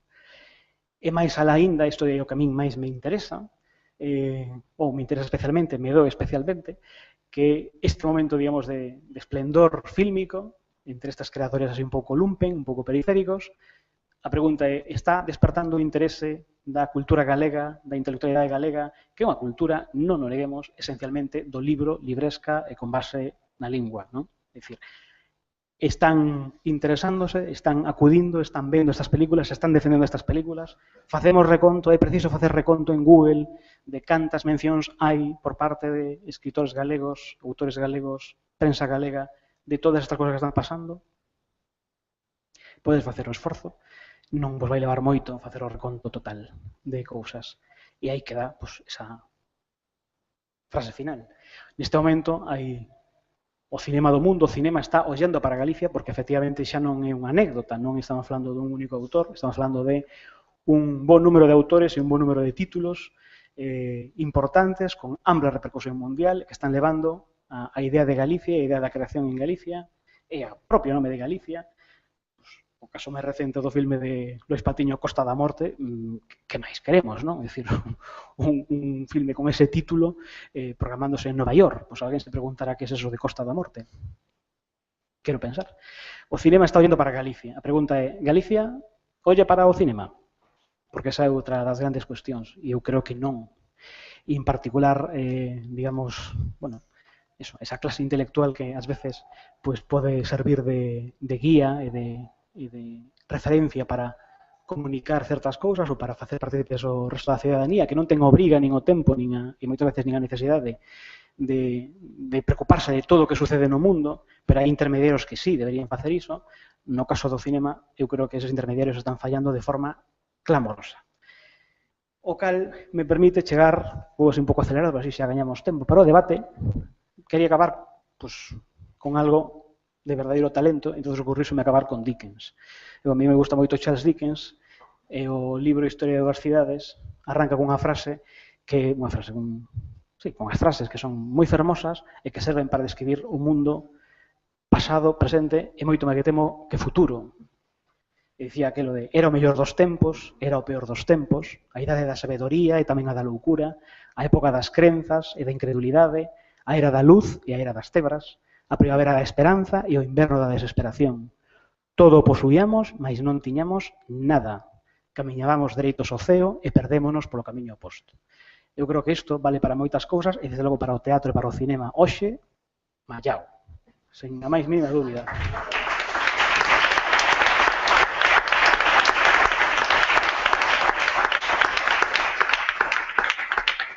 E vou facer algo tamén de autopromoción e autobombo. Moitos dos títulos, bueno, todos os títulos citados ata agora e moitos máis se poden ver habitualmente cada mes de novembro aquí en Santiago, en Cine Europa. Isto digo para que a próxima vez que eu fale aquí e pregunte, vistes este filme? Levantedes todos a man e non sexan 6 ou 7 os que fan ese xesto, non? Moitas gracias, señor Pauli. Pois, eu non sei se... Bueno, non o dixen antes, que o título deste relatorio de debate é Actualidade de Artes Escénicas. É dicir, non o dixen. Eu non... Artes escénicas, artes vivas, artes. Quer dizer que sirve un pouco para facernos unha panorámica, pois, desde diferentes perspectivas. Non sei se queredes entre vos algunha dúbida, algunha cousa. Vexo que Andrea ten aquí apuntado unha cousa que tamén estaba pensando eu, que non...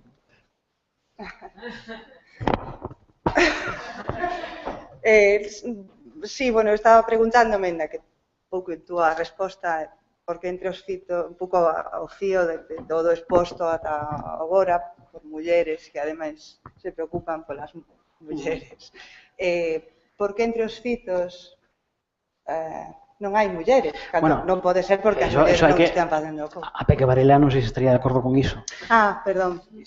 Bueno, pero digamos que, efectivamente, digamos que a maioría aplastante quizás non sexa representativa do que... Quizás, eu estou preguntando porque... Pois eu creo que sí é representativo. É dicir, sobre todo porque neste caso a elección que fixen eu non é unha elección basada no meu gusto personal, senón en feitos, digamos, pero explicarlo, en feitos obxectivos. É dicir, pensar nos filmes que tiveron máis repercusión internacional nos últimos anos. Sí, pero por eso digo que non o digo, claro, pola selección que ti fixeras, non falo da tua selección, sino porque entre aquelas creacións que teñen esa repercusión non aparecen creacións de cinema de mulleres. Pois non esencialmente porque os programadores que fan a programación desses festivais non consideraron que os traballos feitos por creadoras galegas ao longo destes últimos anos tivesen a mesma calidade ou a mesma entidade que estas citadas non chegaron aos mesmos sitios. Igual que no caso de Sundance 2007,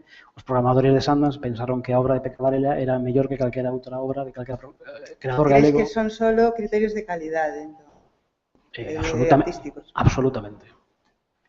No caso da programación dos festivais, hai un feito evidente que estadísticamente, aínda hoxe, a maior parte das películas feitas están feitas dirixidas por homes e non por mulleres. Co cal, obviamente, a proporción ten que ser así. O sea, por moito que se faga un esforzo, digamos, activo por dar peso e visibilidade ao traballo feito por mulleres, o feito objetivo é que hai máis películas feitas por homes que películas feitas por mulleres. Dentro disso, é certo que o cinema é tradicionalmente un oficio machista, ou polo menos dominado, digamos, pola presenza masculina, e que é moi máis que probable que o traballo de moitas mulleres, digamos, non tivese a repercusión necesaria. Non tivese a repercusión durante moitos anos, case a única directora que se citaba por aí adiante, como exemplo a seguir era Leni Riefenstahl, que case mellor non tratamos dela, non? E ao mesmo tempo, pois eso, se omitían ou se descoñecían suficientemente, pois eso, figuras como Agnès Varda ou Chantal Akerman ou tantas outras que son esenciais para entender xa non o cinema, senón a cultura en xeral, non? Pero creo que, esencialmente, é feito cada vez máis en moitos festivais a presenza de mulleres. Pero no caso de Galicia sí que existen moitísimas directoras mulleres. Quero dicir, non chega case a unha equidade, pero casi. Hai un número...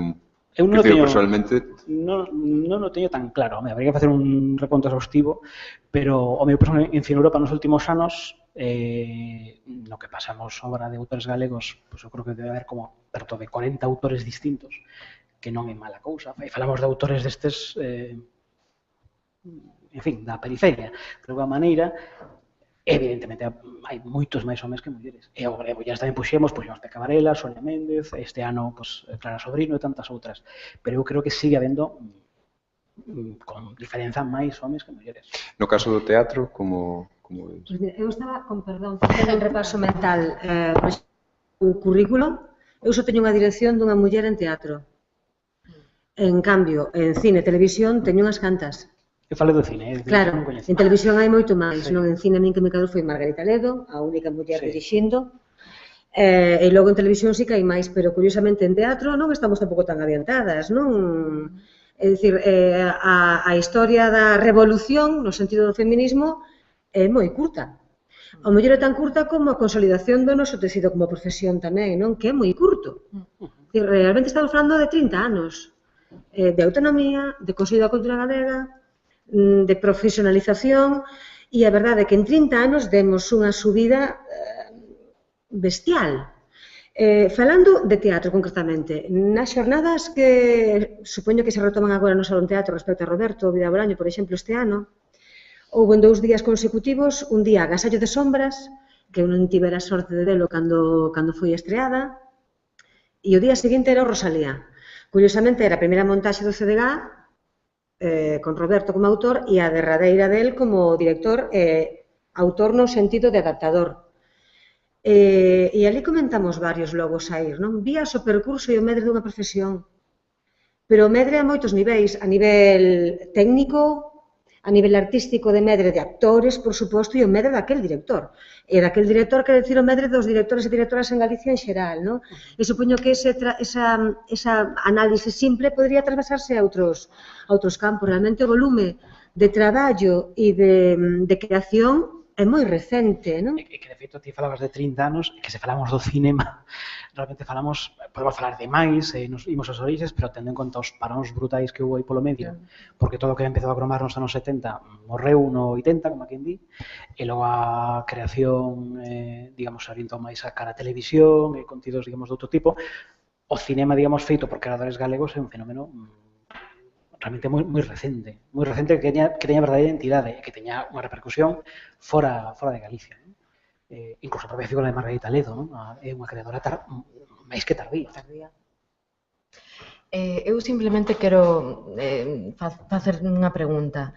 Desde a produción audiovisual, de verdade pensades que soamente é un criterio de selección que non haxa máis mulleres expoñendo os seus traballos e non reflexionades en que isto ten outro sentido?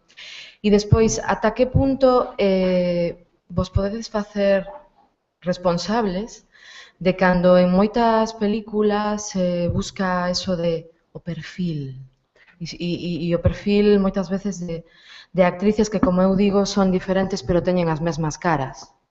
Pois, sobre a primeira pregunta, falando tamén no ámbito dos festivais, insisto que nos festivais se seleccionan os filmes que, de acordo ao mellor saber e entender dos programadores, teñen a calidade suficiente, concordemos con iso ou non, como para estar aí. E iso é o que permite, insisto, que unha autora como Peque Varela, que era unha moza en Londres facendo o seu traballo de fin de estudios, chegue ao Festival de Sundance, despois de ser recitada no Festival de Ourense, en Cortocircuito e en Mundos Digitales na Coruña.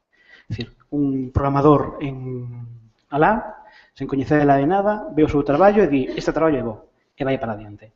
E no caso, digamos, na segunda pregunta respecto da produción, pois é que eu non sei porque non me encontrei nunca nese caso, nunca tiven que buscar un perfil de actriz, ningún perfil de actor.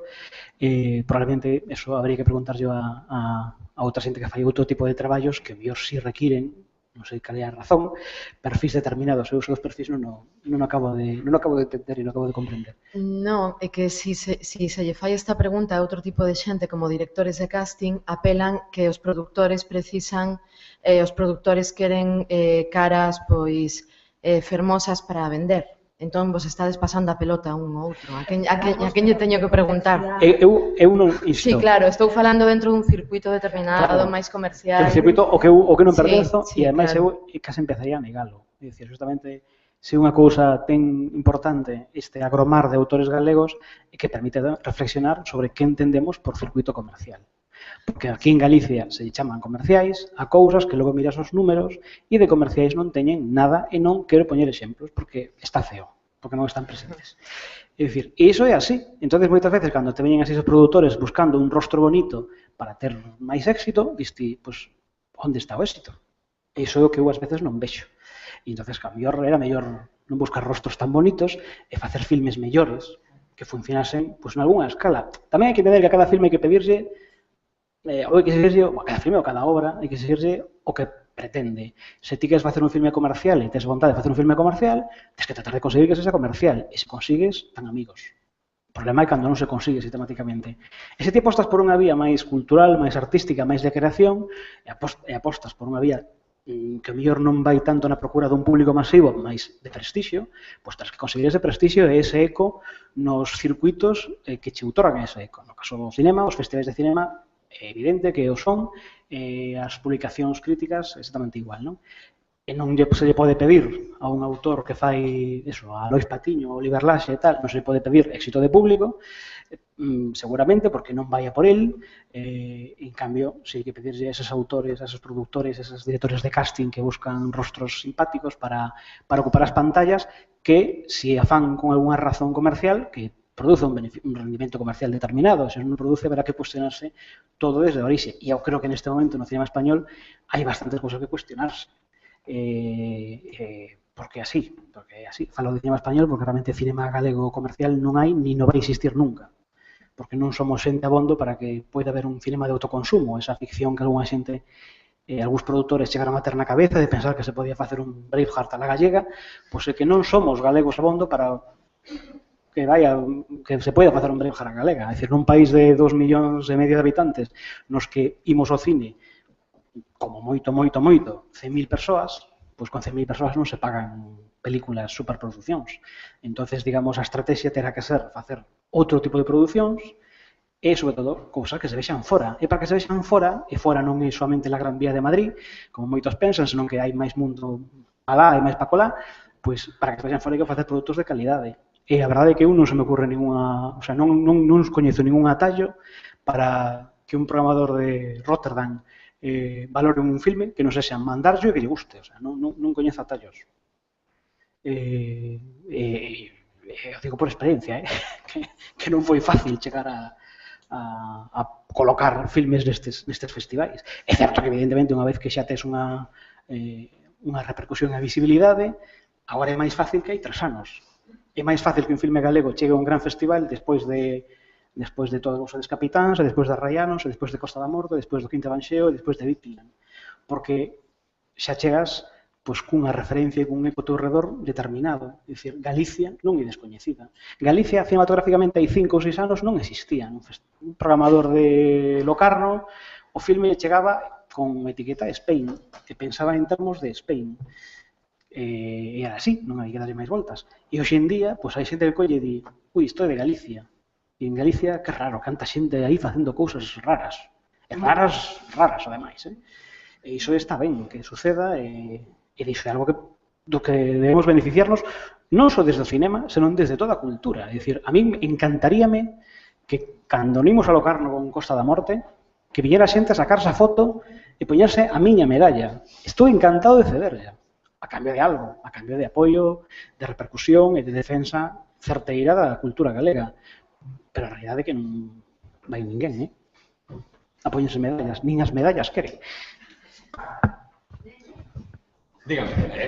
Non esperaba menos de ti, Mabel. Por favor. Estou máis morta que viva, pero creo que non teño máis remedio que...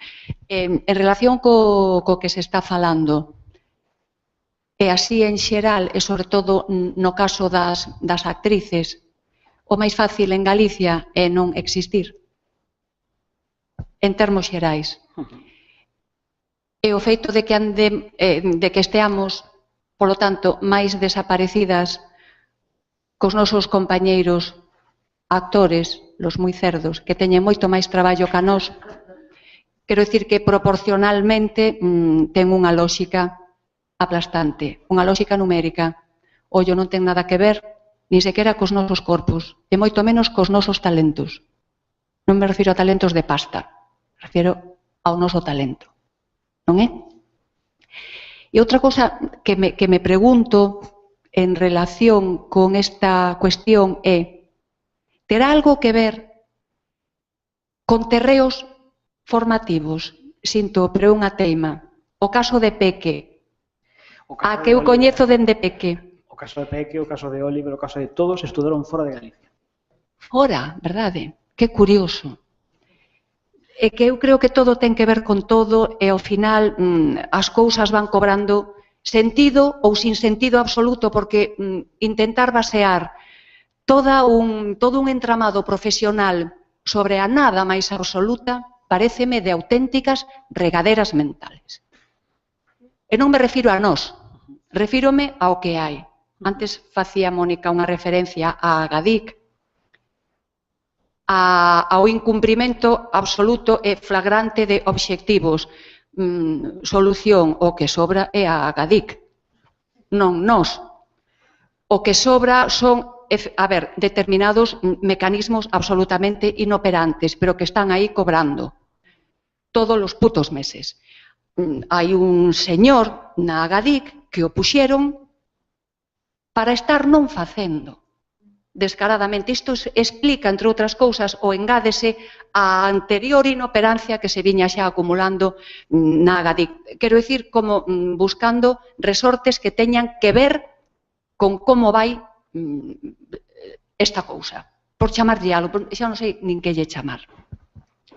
E pregúntome o tema da formación, porque curiosamente no caso de Peque, e digo como un exemplo, Peque, por certo, Oti, non sei sabes que é filla de Sindo Varela, de secretaria, que somos de Ferrol. Pero bueno, que coñecemos ao pai de Peque, eu non sabía que era filla del, pero bueno. É realmente claro que para nós é unha aparición como fantasmagórica e fulgurante, pero en Londres non o é. Ali ten un sentido e ten unha razón de ser, porque hai máis cineastas catalás que galegas de onde saen aquí. O que pode empezar a pergeñarse aquí ten que marchar para fora. Xefas de equipo, que tamén son cousas que contan e que contabilizan a hora de estar aí, de crear estes oficios imprescindibles nunha industria inexistente, insisto. Cantidade destas mulleres, moitas, onde están? Madrid, en Baracaldo, onde haxa industria que aquí, Óscar, non hai, ou como é. Pois é iso. Fenómenos que non nos son, para nós son, porque, é dicir, nós mesmos somos auténticos fenómenos e fenómenas, que non sei de onde carallo vimos, que é o que nos sustenta. É dicir, isto é algo, un entramado que estamos sustentando nos mesmas, en solitario absolutamente, e en contra de todo, é dicir, loitando contra os elementos. E eu ás veces me pregunto que sentido poida ter, porque de verdade que moitas vidas e moitas carreiras e moitas posibilidades penden absolutamente dun fío, ou seja, somos produto da casualidade. E nós, as mulleres, as actrices, e aínda por encima, canto maiores vamos, peor o temos, nenas ou non. É así. E eu pregúntome por que de repente saen, bueno, o de repente é totalmente retórico, por que saen, pois, rapazas novísimas como Mar Coll, por exemplo, poño como un tal, ou incluso pois, unha directora que procede de aquí, pero Mar Ferreira, porque vai producir a Cataluña, para min, unha das películas que me parece do máis interesante do ano anterior, que foi As Nens Selvalles, que me parece Patricia.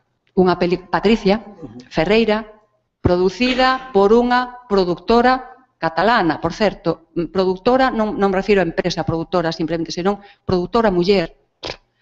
Por que os traballos que se fan sobre mulleres ou intentando reivindicar cuestións de mulleres, nada monas, por certo, eu non sei se isto mellor é políticamente incorrecto, pero feas como loros, e aí están. Por que saen de mulleres?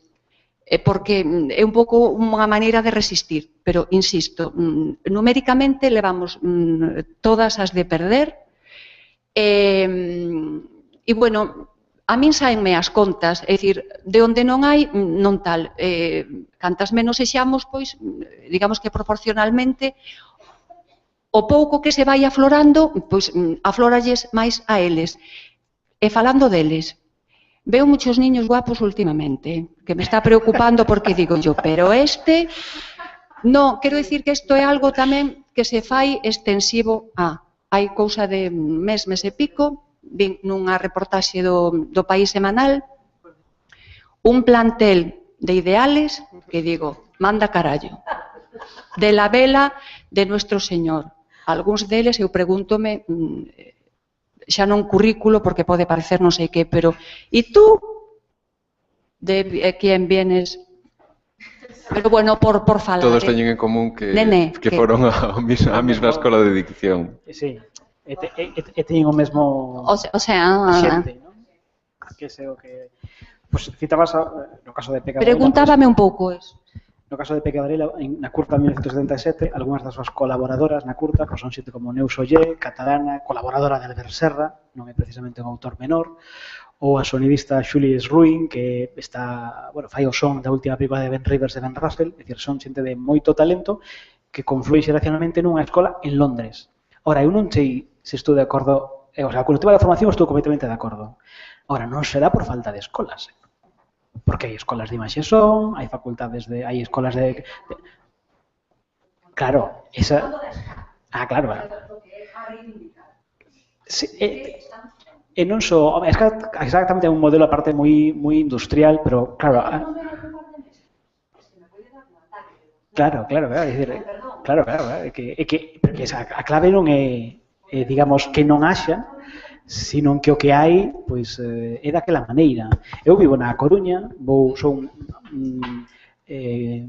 asiduo da Filmoteca de Galicia, do CEGAI, e na Filmoteca de Galicia é máis difícil atopar un alumno ou profesor da Escola de Imaxe Son da Coruña pois que unha agulla nun pallar. O sea, é así de simple. Ese é o feito. Eu non sei moitas veces algunha xente que se está formando audiovisualmente, se está formando para qué, ou para onde, ou con que obxectivo, non? Cando realmente, en moitos casos, están completamente distanciados do que se fai no cinema nos últimos 30 anos, por poñer unha referencia así faciliña, para aqueles, pois tamén algúns críticos reputados que pensan que o cinema máis ou menos acabou en San Peckinpah. Pois non, seguiu existindo e hai xente que sigue facendo cousas. E a pregunta é se están vendo. Eu sinto que esteamos entrando tanto o debate nesta cuestión, bueno, e xa quere dicir algo en si mesma, non? Vamos a ver, cando ti puxeches antes aí no PowerPoint, por que en Galicia, dos ítems que sinalaches, Martín, o único que é peculiar noso é o financiamento da xencia, porque do outro nos beneficiamos nós, pero beneficias de todo o mundo, dicir, da sinxeleza, dicir, da accesibilidade das novas tecnoloxías e, bueno, do fenómeno da globalización, como ti ben dicías, nos permite saber agora mesmo o que se está a facer no cinema en Tayikistán, non? Entón, bueno, eso me parece que dá pé para unha reflexión que é onde eu quería chegar. Ti fixeches un pouco de trampa respecto ao que eu quería, porque deches un tema que é a nai do año por obvio, que é o audiovisual galego. E isto ten que ver con unha cousa que dixeches ti, coa que estou totalmente de acordo, que a nosa cultura, eu non sei que expresión usaches ti, libresca, eso que nos máis pedantemente decimos logocéntrica ou verbocéntrica. Claro, diso se beneficiou tradicionalmente as artes escénicas que foron ata agora prácticamente artes verbais e aí quizáis tamén poderíamos abrir unha reflexión das dificultades para abrirse paso das novas estéticas que son moito menos verbais, polo tanto aparentemente poden ser menos galegas. A onde eu quería chegar é que eu creo que tamén hai un problema con que percibe a xente como audiovisual galego, porque claro, a película de Oliver é galeguísima. Bueno, bastante máis galega que moitas outras pasan por tal. Pero eu creo que aí falta pedagogía. Un verniz de dobraxe. Aí falta pedagogía que teñen que facer as institucións, obviamente, apadriñar ou amadriñar, pero me parece que ese é un camiño que todavía non está andado na sociedade, entendes? Entón, aí hai un salto no baleiro, en parte, que hai que dar, que ese salto desa cultura que ven tradicionalmente referenciada sobre a linguaxe, sobre o idioma, e que ahora se atopa ante novos desafíos, que é un pouco tamén o que puido suceder en certos eidos da música, non? Eu estou moi contenta que lle deran outro día ese premio os do TAC, porque, claro, é xente que está a facer música sin palabras, que está experimentando sempre un pouco na vanguarda, e que parece que non fan música en Galicia. Entón, o problema que teñen estas artes na nosa cultura libresca, verbal, non só para facerse visible, sino tamén para obter unha certa canonicidade e o refrendo dos que mandan, e dos que se queren ir facer a foto, como ti ben dicías, a mí parece un problema real e eu creo que un dos grandes desafíos que teñen as novas formas teatrais, non menos verbais, certas músicas e tamén o audiovisual, que eu creo que se ten que reconceptualizar, non? Efectivamente, dos dous puntos, o segundo e terceiro punto marcado, son como un salto do planeta. E non é caso, é dicir, está ben que sexa así, porque justamente as cousas non aparecen espontaneamente soas aquí, senón que realmente hai un cambio de paradigma e de modelo de produción, de creación, de distribución e de moitas outras cousas en todo o mundo. Antes estaba o caso de Añés Bardá, cando se estrea a finais do século pasado. Os Espigadores e a Espigadora non é o único exemplo, ni moito menos, pero é probablemente unha das primeiras veces nas que moita xente é consciente que con esa cousiña pequeniña que ela lle cabe na súa man e pode filmar as súas mans, unha man pode filmar a outra, se pode facer un filme capital que transforma o cinema para sempre. E dese estirpe, dese legado, se benefician todos os que veñen despois, que ao mellor chegan ao cinema sabendo que se pode facer cinema con talento, e ao mellor non con millóns de euros detrás, que, mañes verdad, non os ten, nin falta que lle fai. Todo iso, evidentemente, é común. En Galicia é especialmente relevante porque en Galicia tradicionalmente chegamos tarde a todo porque estábamos moi lonxe de todo. E justamente que por primeira vez cheguemos en tempo real a esa revolución é un salto capital.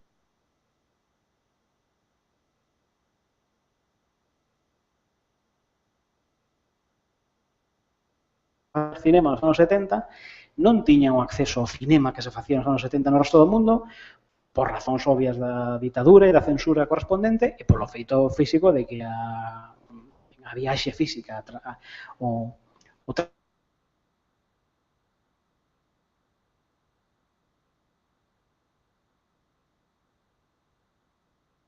experimental, Alberto Pagán construíu toda a súa bagaxe como investigador de cinema experimental, vendo en moviolas, vendo copias en Londres, en coleccionistas de 16 milímetros e cousas así, vendo as cousas unha vez. Hoxe en día, cando facemos unha crítica dunha película, podemos rever 30 veces e parala plano a plano para ver exactamente que pasaba naquela escena.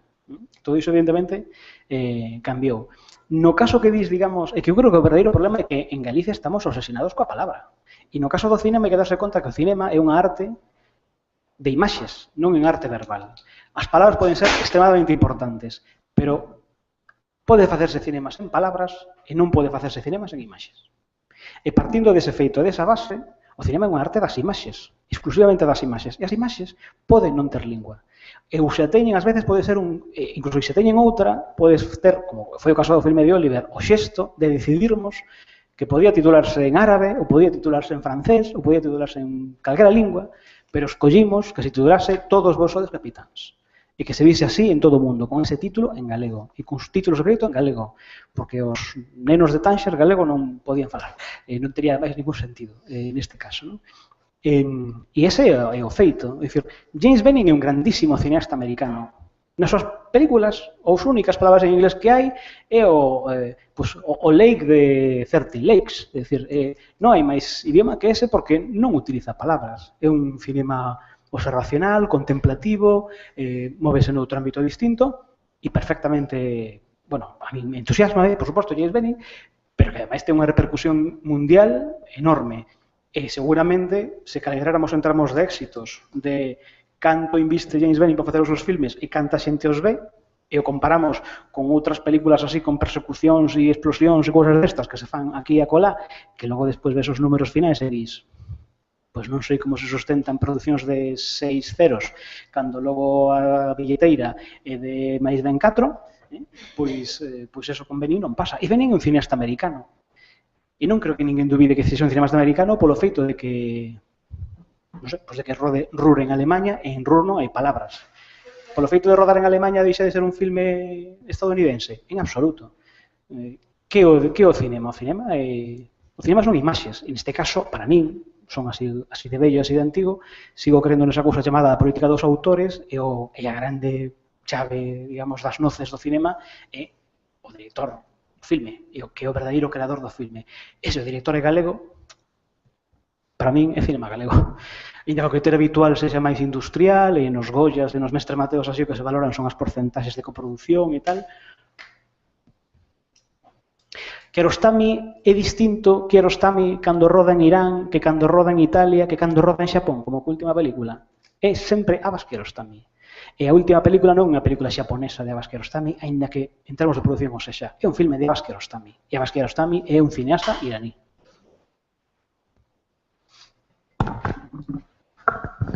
Sí. Moi rapidamente, seguindo un pouco niso, perdoando un pouco a brasa a miña sardiña, que sería, bueno, as artes escénicas e o teatro máis especificamente, non? Bueno, eu Desas películas todas, non son moi, confeso que non son moi cinéfilo, pero desas películas todas puiden impresionarme moito con Arraianos.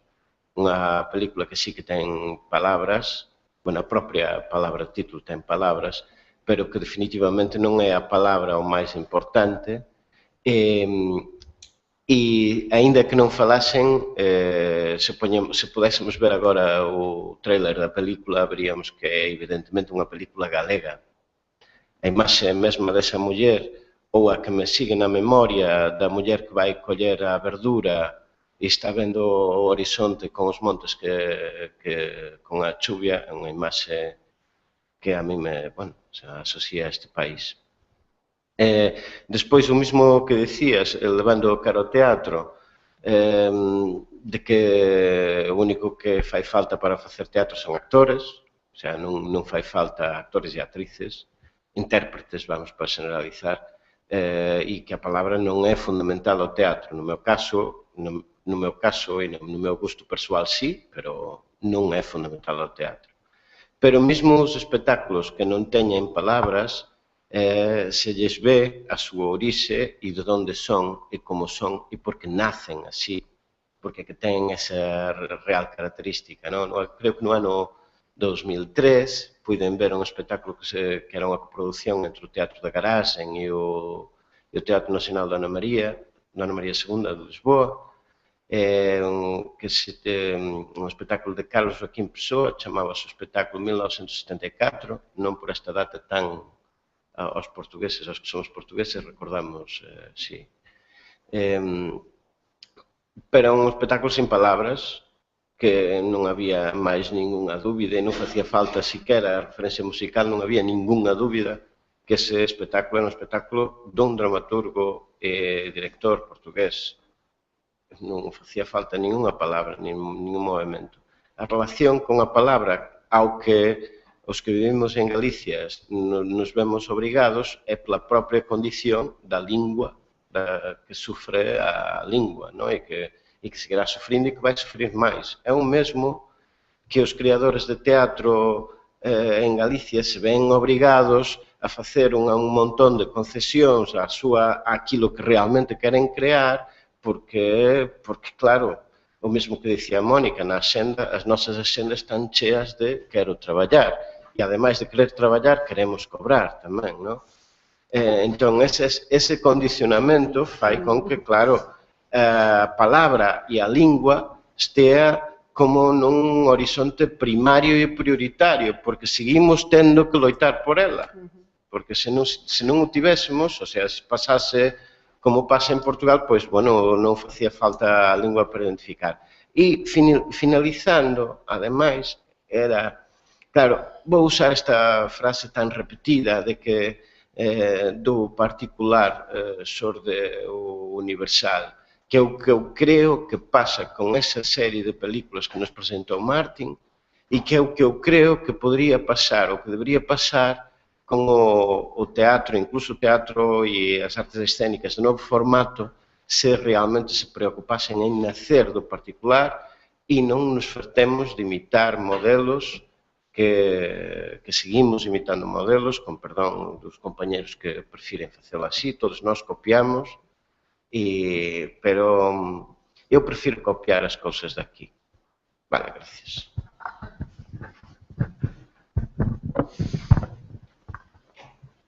Eu, para ir metendo os tempos, non sei canto tempo temos, ainda dispoñemos de algo, non?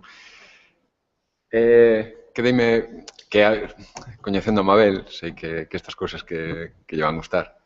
Teño estado en moitas mesas onde estabas ti e sempre animabas aí un pouco o cotarro.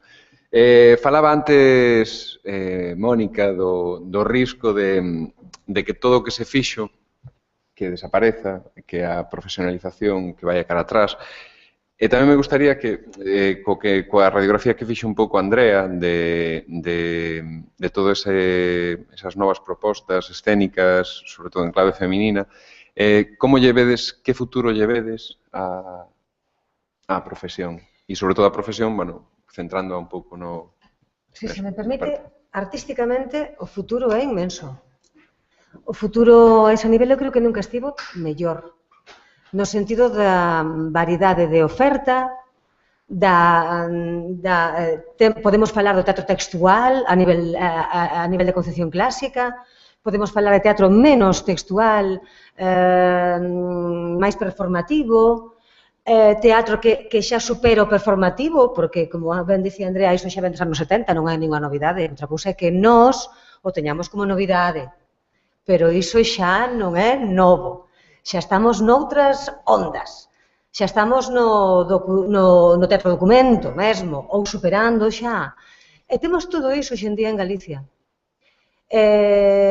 Temos variedades incluso a nivel de danza, de espectáculos de danza. Temos un panel variadísimo ampliando a oferta de circo e de maxia, pero xa sin irnos ao teatro temos un crisol amplísimo, como nunca houbo, e de calidade. E aparte, estamos alén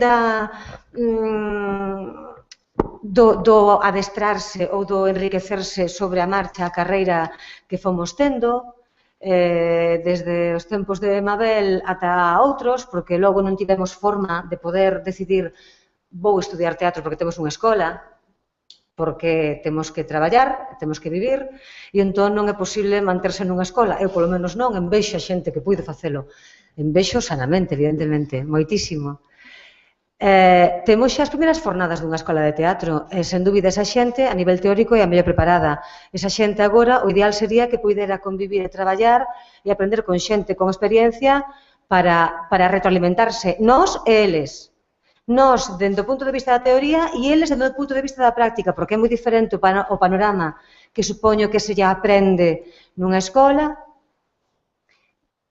que non sei ben o contacto que terá co mundo real tamén do que acontece polo mundo adiante do país, dos teatros, de como son as dinámicas de actuación, na dinámica, no traballo en sí. Esas dinámicas non están sendo favorecidas. Todo ten a culpa a crise, pero, en fin. E eu creo que a nivel de audiovisual pasa o mesmo. É dicir, cada vez estamos enriquecéndonos máis con xente formada e con novas maneiras de ollar e de facer, pero, sen embargo, vemos que de repente se quita a alfombra de debaixo dos nosos pés. E claro, o talento está, pero o talento hai que alimentalo. Alimentalo a nivel de investigación, de traballo, de mantenimento, pero hai que alimentalo. E perdón por ser tan práctica, pero eu son unha muller galega traballadora disto e teño que pagar os recibos como calquera traballadora e teño que pagar unha casa como calquera traballadora. Encantaríame dirixir grupos amadores ou participar en proxectos de experimentación sen preocuparme polo diñeiro, encantaríame, pero neste país non hai renda básica. Encantaríame dar traballo voluntario, encantaríame, disfruto con isto e que me chamen para xornadas e dirixir a grupos amadores e ir ali e vamos facer unha lectura dramatizada neste outro centro cultural, neste grupo de veciños que lles interesa, pero non temos diñeiro, non importa, vou, encantaríame, pero moito non teño nin para gasolina. Ese é o problema e ese é o panorama drástico que estamos a vivir, porque a riqueza a nivel de talento e de traballo eu creo que nunca foi maior que de agora. Simplemente quero responder cun exemplo moi práctico e persoal, porque ten que ver con que antes mencionaron a inversa. O que está dicindo ela ten toda a razón do mundo. Creo que efectivamente se está dando un panorama bestial en canto a experimentación, novas propostas interesantísimas, pero agora eu vou expoñer, por iso digo persoal, a miña realidade. Eu, agora mesmo, vou preparar un solo teatral, polo que mencionaches ti antes, que non é unha cuestión artística, non é unha decisión artística, e a miña intención é irme por Latinoamérica. Por que? Porque en Latinoamérica teño moitos convites, teño posibilidade de vivir do que me gusta, e aquí non. Entón, estouche respondendo dunha forma moi práctica, persoal, e é moi triste iso, pero que non sei. Mobilidade exterior. Sí. Iso sería inmigración, pregunto? Espírito aventureiro. Sí. Ou é unha xira? No. No, baste formar É unha fora... necesidade. Emigración. Emigración. Emigración.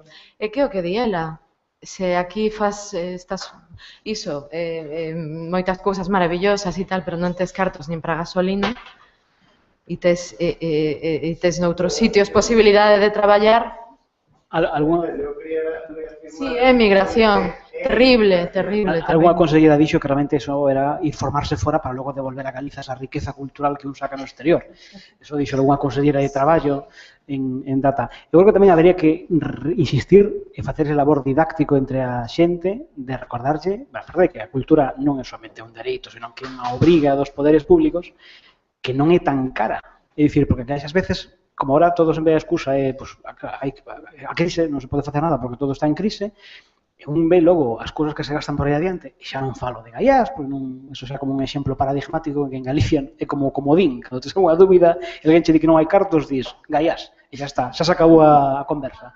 Pero non só Gaiás, é que hai centos, miles de lugares onde se está indo diñeiro e recursos que podían empregarse moi ben en pues dotar eses centos de auditorios baleiros en ocupación cultural que hai en Galicia, pues con contidos culturais que se fixeron para algo, supoño que non para estar pechados, non? E non é tan custoso crear unha programación estable de teatro e unha programación estable de cinema. Estamos falando de son as migallas realmente do investimento en cultura. Así que se non se fai non é porque non hai recursos, senón porque non lles dá a gana. Sí, perdón. A uns e a outros. Perdón, un inciso. Curioso que, por exemplo, hoxe por hoxe, as redes máis estables que habían de teatro, non de chegar ao teatro, danza, circo, música, eran as redes de teatro. Esas redes están cada vez menos nutridas, están cada vez máis fracas. Antes comentaba Ernesto que cría, así, unha vista por riba, que quedaban 30 concellos. O concello de Ferrol, é dicir, a cidade de Ferrol, está fora da rede. Iso é gravísimo. No canto diso, vemos que para o mes que ven temos un acto maravilloso no Elefante Branco, no Mordor, que se chama MIC Atlántica. MIC Atlántica, explicado polos representantes que nos falaron algúns colectivos da historia, supostamente é o selo galego da MICA Argentina. Do que era MICA en Argentina, pois aquí vamos facer un selo galego. Iso non sabemos canto vai custar. Hai rumores de que está financiado por Argentina. Pois a min lembrame cando meu pai de pequena me decía que con Perón chegaban aquí toneladas de carne de vitela para alimentarnos. Entón agora vamos a alimentar con toneladas de actores e actrices. Entón a iso digo, somos actores e actrices. Sabemos falar tamén con a xente argentina ainda que falemos en galego. E entón os argentinos están fartos e fartas de imitar os galegos en Argentina en roles de emigrante, el Manolito de Mafalda. Entón, bueno, pois iso vai ser dentro de un mes, escaso, sí, un mes. Os contidos son audiovisual, videoxogos é un ítem, porque é unha industria potente, artesanía, artes escénicas, quedanme dúas, porque son 6 apartados. Sí, sei que videoxogos, artesanía, artes escénicas, música, audiovisual, e quedame unha, non me acordo. Vamos a ir rematando, creo, pero antes hai aí unha... Bueno, eu que son allea, son unha simple espectadora e ciudadana, estou de acordo totalmente co que dixechedes de que hai talento e hai non en todos os aspectos, pero para mí o gran problema é difundir, que se visualice todo isto. E se non se visualice, que é imposible. Mira, hoxe, canta xente hai aquí. E cantos medios. E isto vai salir nos medios. E canta xente se vai facer preguntas do que é real. Entonces, eu creo que volvo á escola. E hoxe, xa sabedes o que había. É por aí. E os concellos, cartos hai. Algúns, como se invirten, porque se o concello estiver relacionado cos centros de educación, pero sigue se investindo. Eu non teño nada contra a Costa Panorama, por exemplo, pero, por favor. É dicir, que creo que temos máis necesidade de interrelacionarnos e de ir ás escolas e que volvan a ser a luz, que alumbran e que promoven a verdadeira cultura e a educación nos lugares en onde están e valorar a esas persoas que están ali, os mestres. Falaba antes, bueno, abundando no que dicía Mónica, non sei a cifra exacta, hai unha certa baile de números, porque a parte das datos nunca son oficiais, pero este mesmo ano o Concello da Coruña, nas festas de María Pita, que son festas que duran todo un mes, somos así de rumbosos na cidade, creo que se gastou como bastante máis dun millón de euros nas festas, que é unha cousa, digamos, que en Galicia, o que dicía antes da confusión entre cultura e festa, ás veces o departamento é o mesmo, e así nos vai, se gastan eses diñeiro nesas cousas. Cun millón de euros dá para facer unha programación... En Touros vaise... En Touros vanse 180.000 euros na Coruña, que é bastante máis do que se gasta en, pues, en calquera outra cinema, dende logo, ¿no? Por exemplo. Pero tamén é certo que aí na Coruña, eu organizaba un festival de cinema na Coruña que era Pequerrachiño, me lo coñecede, porque primeiro ano pasamos justamente os dous filmes, Cita dos Santos, o de Reganosa e o do Courel, que deixou de facerse o ano pasado porque o Concello pareceulle que 5.000 euros era moito para facer unha semana de actividades gratis e tamore, porque facíamos desde unha asociación e xa, obviamente, cobrar se nos pasaba pola cabeza. Os cartéis dos touros. Claro. Bueno, pues este ano, hai unhas semanas, se inventaron un festival organizado por unha empresa de Madrid que se chama Coruña Film, que costa 72.000 euros e durou 2 días e medio. No que viñeron xente pois, como Sergio Pérez Mencheta, Candela Peña e demais a explicar pois, como é o oficio de actor, porque aquí non hai actores abondo para explicar o oficio, ¿no? Bueno, pois iso costou 72.000 euros que apareceron así da faltriqueira ao longo do verán. E pois 72.000 euros dá para facer teatro e dá para facer cinema a fartar. Ben, pois, sí, última intervención, 2:30, temos que ir... O que sempre insistimos... E vamos a dar... Sempre insistimos que en realidade, polo que conta, que acaba de contar Martín, contou Mónica do mercado atlántico, bueno, esa cousa, porque ainda non sabemos o que é que, en realidade, por detrás disto está unha falta de vontade política de apoio á cultura e á cultura propia, non? Enrique. Bueno, se a última vai ser breve, pero é unha pregunta, se queredes a contestades ou non. Enlazando un pouco con o que decía Mónica, e co que xalaches tamén. Se queremos médicos, creamos facultades de medicina, non? Se queremos abogados, creamos facultades de dereito. Onde está o audiovisual? Falabas ti da dictadura, de acordo, pero levamos anos de autonomía. Onde están as escolas? Porque as escolas non son edificios, son mestres. Onde están os mestres? Así non creamos unha industria.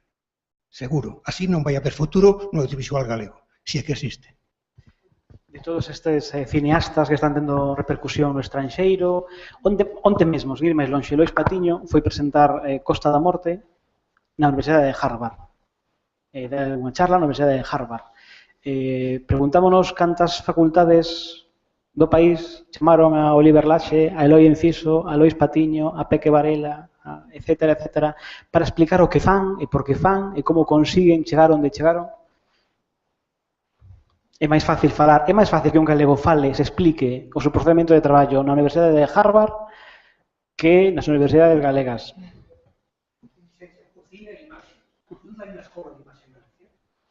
Teóricamente na Coruña. Sí. Non onde, quen? Non, é que esa é clave, porque en teoría hai unha escola de imaxes. Quen que saiba que este en activo e a quen se lle poida chamar un mestre. Con práctica. Porque de teórico estamos un pouco hasta a punta dos pelos. Claro, esa é outra.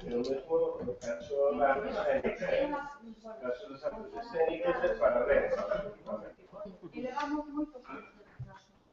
Non sei ata que punto. Es unha de repente sai unha xeración sencilla e digo, de onde saiu? Saíron de fora. Produto da casualidade, e a casualidade que sexan de aquí, non sei que, é mellor que coincidan nun determinado momento do tempo. e do lugar de procedencia, pero non deixa de ser casual. Quen nos di que se cadra dentro de 5 anos? O máis fácil é que dentro de 5 anos non haxa nada. Non o sei. Iso é máis fácil, é absolutamente fácil. Se queren facelo, teñeno moi sinxelo. Seguir o que están facendo e probablemente quede moi pouco. Pois non sei se é o mellor desexo, a mellor forma de rematar con esta visión de que as cousas poden morrer por deixalas morrer. Pero, bueno, moitísimas gracias a vos 4 por participar na mesa e creo que nos vemos aquí, a todos vos, ás 4:30, que seguirá a xornada con ás 4:30 con Sandra Faginas, unha sesión de memoria en Gurras ás 4:30. Moitísimas gracias a todos.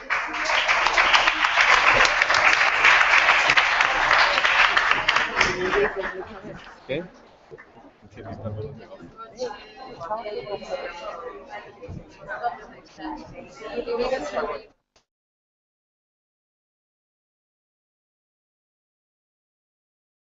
Martín Pauli, que é crítico de cinema, o que seguro que todos coñecemos polos seus escritos en numerosas revistas, en Tempos, no blog Acto de Primavera, en Calles do Cinema de España, que sempre queda ben dicilo, no Xornal de Galicia, na Radio Galega, pero que tamén é produtor, xunto con Oliver Laxe, de Felipe Laje, da produtora Ceitú Films, que lles ten dado moitas alegrías, como Todos vos sodes capitáns, e moitas máis que virán.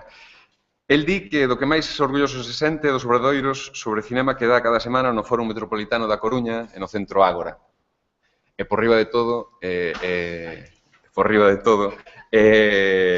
ten as súas raíces en Guitiriz, cousa que debería de servir para encher un currículum de por sí.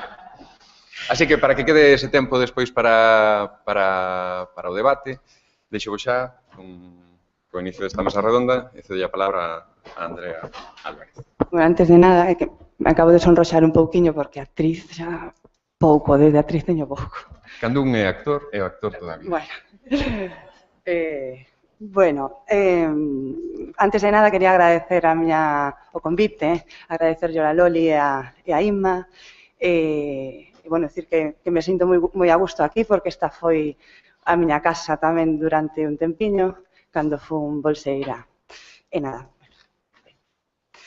Cando hai uns días me preguntaba como debía abrir esta mesa, non, esbozando un estado da cuestión dende a perspectiva que se me encomendara, sen perder de vista as posibles conexións, vinculacións de tipo xeracional, profesional, vitais incluso, coas persoas que me acompañan.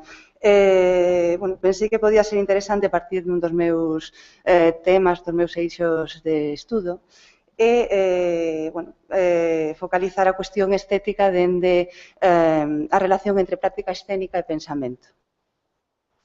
Dentro e fora de Galicia, a introdución das artes nos grados superiores de ensinanza de forma paralela a outras disciplinas universitarias contextualiza o debate en torno á rendibilidade social da práctica artística como epistemoloxía. En que poden contribuir as praxes performativas aos modos de saber e, polo tanto, á sociedade. Non corresponde agora profundar no tema, máis que para subliñar a legitimación particular do proceso creativo por parte dunha institución conservadora por definición, a universidade, como unha forma, e cito o meu admirado Óscar Cornago, unha forma de facer que pode aportar unha nova dimensión no modo de entender e difundir o coñecemento.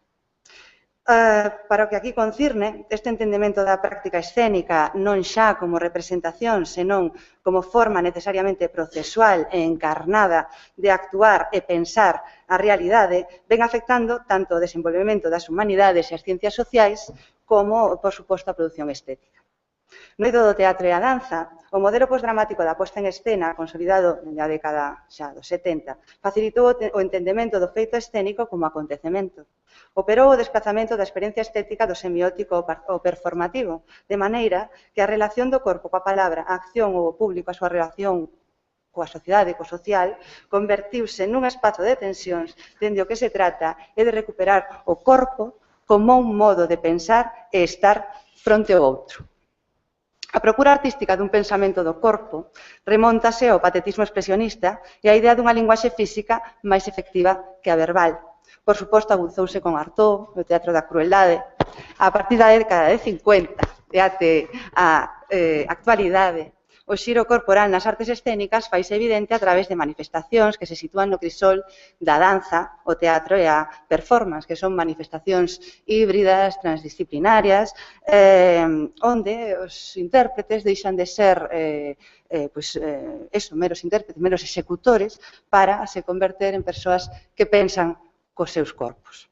Esa é a encrucillada dende a que hoxe quixera contrastar e situar o labor de algunhas das creadoras escénicas galegas que producen a partir da década de 2000 e traballan con naturalidade dentro do amplo espectro das teatralidades postdramáticas. Por dúas razóns, porque a vindicación da natureza encarnada e situada do coñecemento é consubstancial aos movementos de mulleres, e porque son elas, Elgar Hauck, Larrivot, Angélica Lidl, Vivi Telas, Chiara Fumay, un longuísimo etcétera, as que no panorama escénico internacional e dende formatos e presupostos estéticos diversos marcan a pauta neste aspecto. As consecuencias de pensar en e dende o corpo que somos poden parecer devastadoras. En Flor de Oso, o solo de danza-teatro creado en 2010 por Estela Llobes, en colaboración con Ana Buitrago, Gen Iglesias e Xias Rozas, a creadora reflexiona en torno á súa vivencia persoal da danza, que di é unha danza pequena que se volve máis intensa canto máis diminuta e invisible é. E reflexiona tamén sobre a terapia como mecanismo de domesticación da ansiedade e o malestar social. Dende a non ficción, Estela violenta o seu corpo, que é o foco da montaxe. Acupuntura, friaxe, calma tensa. Corre, no momento da montaxe, corre sen se mover do sitio, sen avanzar, e esgotada e con grande organicidade, exhala. Yo no sé hablar, utilizo mis piernas como si fueran mis palabras, y esto me permite dibujar un gran interrogante que avanza, y avanza, y avanza, y avanza, y avanza, y avanza. O lugar da palabra faise así visible, e o mesmo acto de enunciación entra en tensión coa materialidade radical do acto de pensar. Procúrase así a apertura dun espazo de experiencia que excede a linguaxe, o que exixe un desplazamento cara ás marxes do espazo convencional da representación. Conséguese así crear un espazo distinto de presentación, que só pode realizarse de maneira performativa, é dicir, como acción en proceso, como acontecemento e presenza inmediata.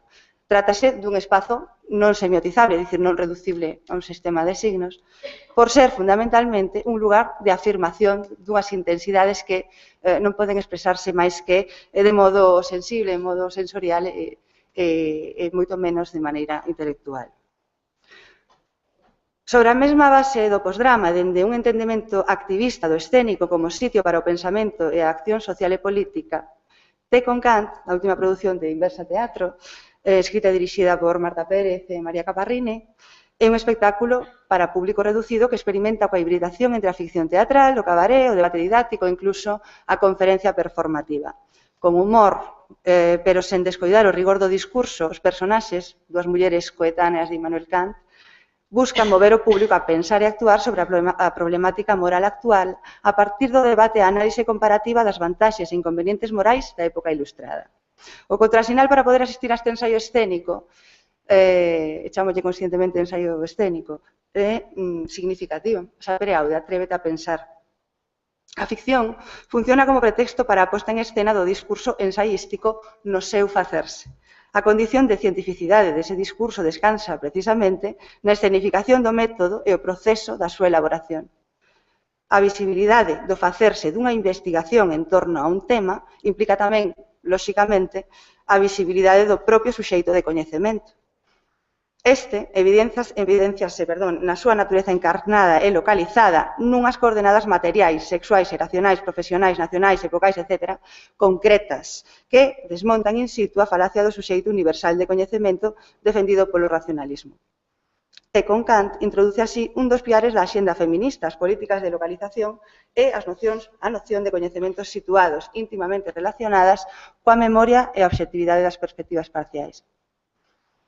O teatro é político pola súa natureza eventual e de socialización, e non tanto pola temática que aborda. José Antonio Sánchez explica con moita concisión, me permito citalo. La consideración del teatro como espacio político deriva de la voluntad de actores y espectadores de abrir un diálogo que afecta a la convivencia, la comunicación directa de la aceptación de una convivencia temporal, de una presencia compartida y activa. La concreción tiene que ver con la puesta en juego de los cuerpos. Unha posta en xogo que é sempre unha posta en risco. Porque os corpos son materia inflamable, son intercambio de enerxías, de fluidos, de forzas que se cruzan, de afectos, de relacións.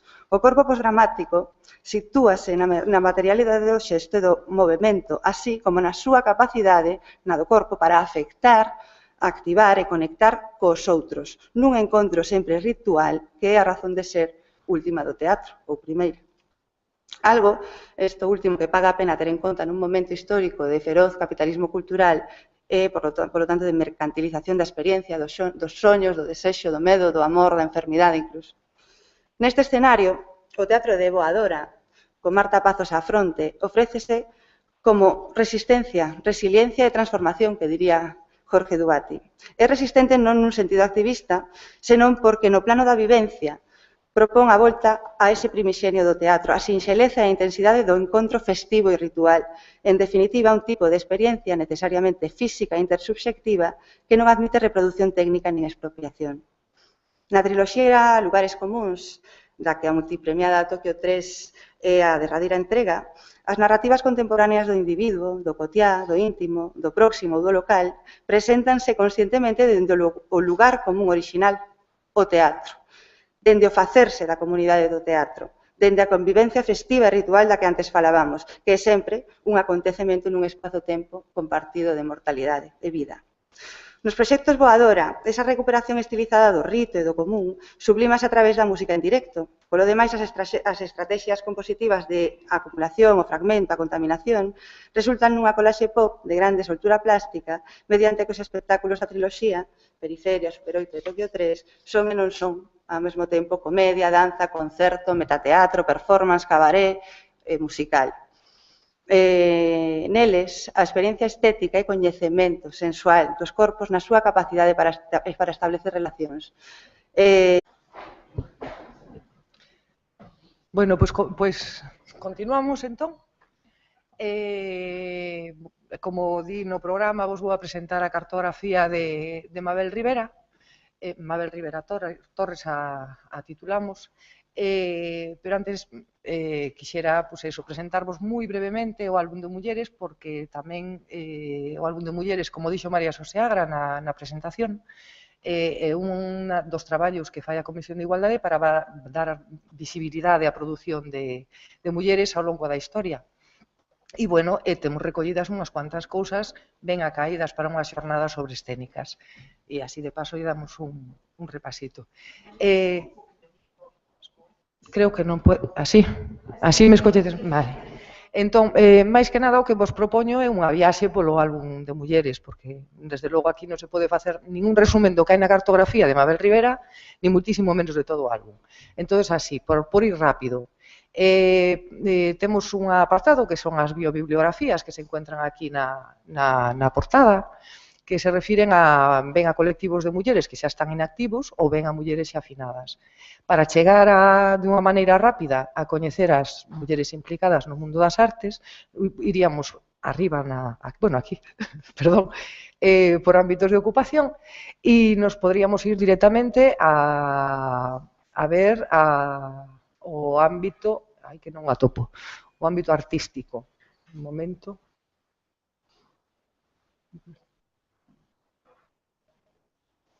Anda, que aquí está pequeniño. E, bueno, aquí nos topamos tedes entrada a Amparo Bajar, Josefina Blanco Tejerina, María Casares, bueno, mulleres, algunha muller da música. Temos misturado neste espacio mulleres de todo o mundo das artes, tanto pintoras como escultoras. Tedes tamén a de Marisa Soto, María Valverde ou Marisa Villanueva. Outra dos apartados que temos no álbum de mulleres son o que lle chamamos liñas do tempo, que dunha maneira cronolóxica facemos un repaso con pequenos textos, non? Do que é a historia das mulleres, situando un pouco dentro de todo o contexto da historia, actividades feitas e realizadas por mulleres, pues eso, dunha maneira cronolóxica que comeza no medievo e remata a día de hoxe, na altura de 2012, neste momento, claro, que estamos en 2013, vamos renovando a cada ano, e está repartida a información a nivel galego, a nivel Estado e tamén a nivel mundo. Outro dos apartados que temos é o de especiais, que o que facemos é tocar un tema en concreto, unha cuestión en concreto, en profundidade a nivel documental. Neste sentido, desde 2007 existe o especial Mulleres e Teatro, no que recollemos, a parte de aportacións teóricas, no apartado Novas Achegas, aportacións, bueno, reflexións teóricas de 3 mulleres neste momento, recollemos tamén información documental, reproducción de revistas, bueno, que xa teñen certo tempo, no? Que nos permiten contextualizar. Recuperamos tamén unha serie de textos, incluso de textos inéditos, e aportamos, pois eso, teatro, grabacións de teatro radiofónico e finalmente a través de ligazóns construímos, bueno, tenemos o apartado experiencias que reproduce un artigo de Festa Palabra Silenciada de ano 88 e a partir de aí construímos a base de ligazóns, pois eso, recuperamos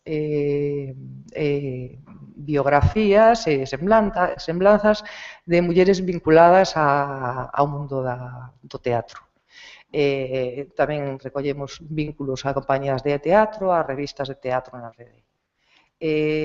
Outro dos espazos que temos tamén neste álbum de mulleres son o espacio xornadas, xa non clico, así vamos máis rápido, onde aparecerán a longa tamén as, bueno, tamén teño outras abertas, onde están recollidas con tempo, tardamos ao mellor entre 1 ou 2 anos en digamos, tratar todo o material que recuperamos de cada xornada que realiza a Comisión de Igualdade, que organiza, e van aparecendo neste espazo.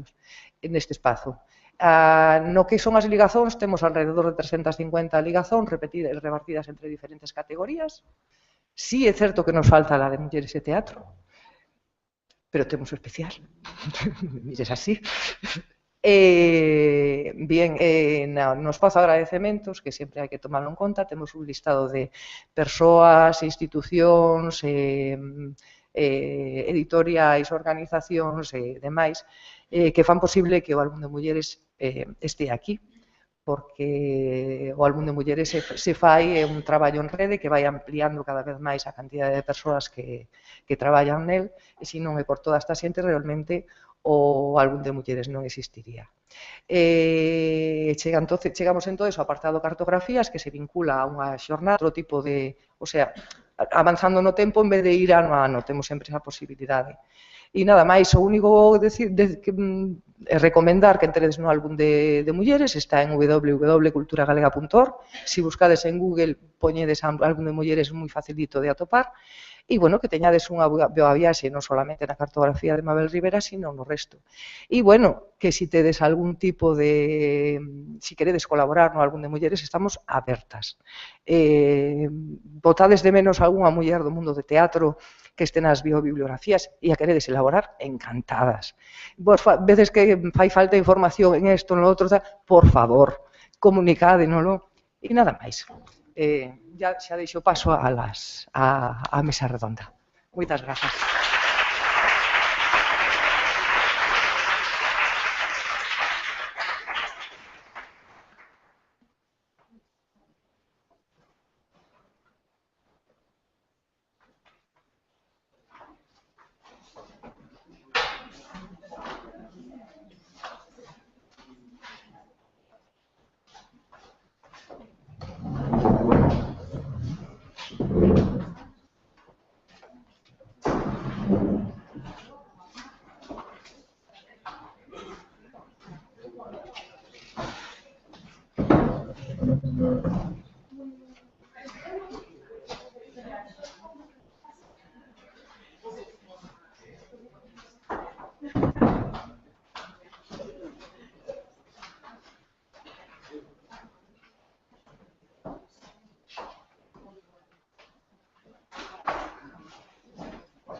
Escoitadesme ben, verdad? Bo día a todas e todos, outra vez, e moitísimas gracias por participar nesta xornada homenaxe a Mabel Rivera, organizada pola Comisión de Igualdade deste Consello da Cultura Galega, que agora, tal como ven no programa, vai desenvolver unha mesa redonda na que participarán as persoas que están aquí comigo sentadas, que agora os presentarei. Despois daremos tempo a un espazo, esperemos que todas as intervencións den material para que se produzca un diálogo, un diálogo entre eles e, sobre todo, con vos, que sería interesante, pero sabendo que está Mabel e que tanto ten intervido e tanto ten animado moitos debates, seguro que sí, que das caña como para que se produza. Pois, nesta mesa redonda participarán Andrea Álvarez Pino. Tedes no programa que vos deron un currículo máis ampliado, así que eu simplemente vou sinalar uns cantos datos. Andrea é licenciada en Filoloxía Hispánica pola Universidade de Santiago de Compostela, investigadora, especialista en estudos teatrais e performance, especialista en arte e crítica contemporáneas e máster en estudos teóricos comparados da literatura e da cultura pola Universidade de Santiago de Compostela. E tamén é actriz, ten participado en numerosos espectáculos e foi membro da compañía NUT Teatro, que xa desapareceu. Como ela mesma di, a perspectiva de xénero é transversal, senón central en todos os seus proxectos. Mónica Camaño, a miña esquerda, compañeira actriz de Cangas, tamén licenciada pola Universidade de Santiago de Compostela en Filoloxía Galego-Portuguesa, creo que coñecida por todos pola súa trayectoria en teatro, en televisión, e premio María Casares 2008 como a mellor actriz secundaria por Emigrados. Marta Pérez. Hola, Marta. Hola. Marta Pérez é actriz, creadora escénica, produtora teatral e directora de Inversa Teatro, unha compañía que naceu no 2009 e coa que xa leva desenvolvido 5 espectáculos. O último deles, Té con Kant, que creo que enlaza aí un pouco coa súa trayectoria porque tamén é licenciada en Filosofía pola Universidade de Santiago de Compostela. Ten xirado nos últimos anos moito por Latinoamérica, onde tamén deu todo tipo de cursos e talleres sobre as artes escénicas tamén desde unha perspectiva de xénero. E o último relator desta mañá será o señor Marta. E o que subxace a cada cartografía é un traballo de documentación que comezamos en xaneiro e o presentamos na chegada destas xornadas dedicadas a unha muller concreta. Neste caso, paso a presentarvos a de Mabel Rivera. Teñen casi todas as cartografías un esquema moi parecido. Comezo pola cuestión créditos, porque, bueno, sin todas estas persoas non sería posible que tamén non estivera aquí esta cartografía e, sobre todo, quero destacar os nomes de Francisco Oti, Gonzalo Rodríguez e, sobre todo, a Mabel Rivera, porque me facilitaron un montón o traballo para a realización desta cartografía. Foi moi facilito traballar e documentar a Mabel Rivera gracias a toda esta información que me chegou así dunha maneira fácil, pois sí. Bueno, paso a contarvos os espacios cos que conta a cartografía.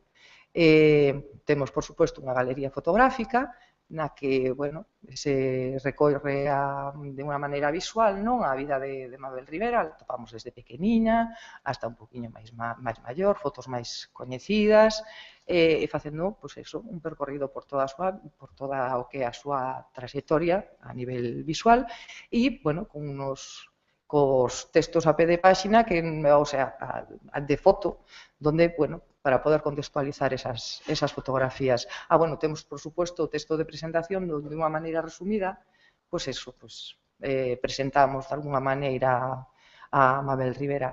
No espacio na rede o que fixemos foi recoller diferentes webs onde se pode, pois eso, ampliar a información sobre Mabel Rivera.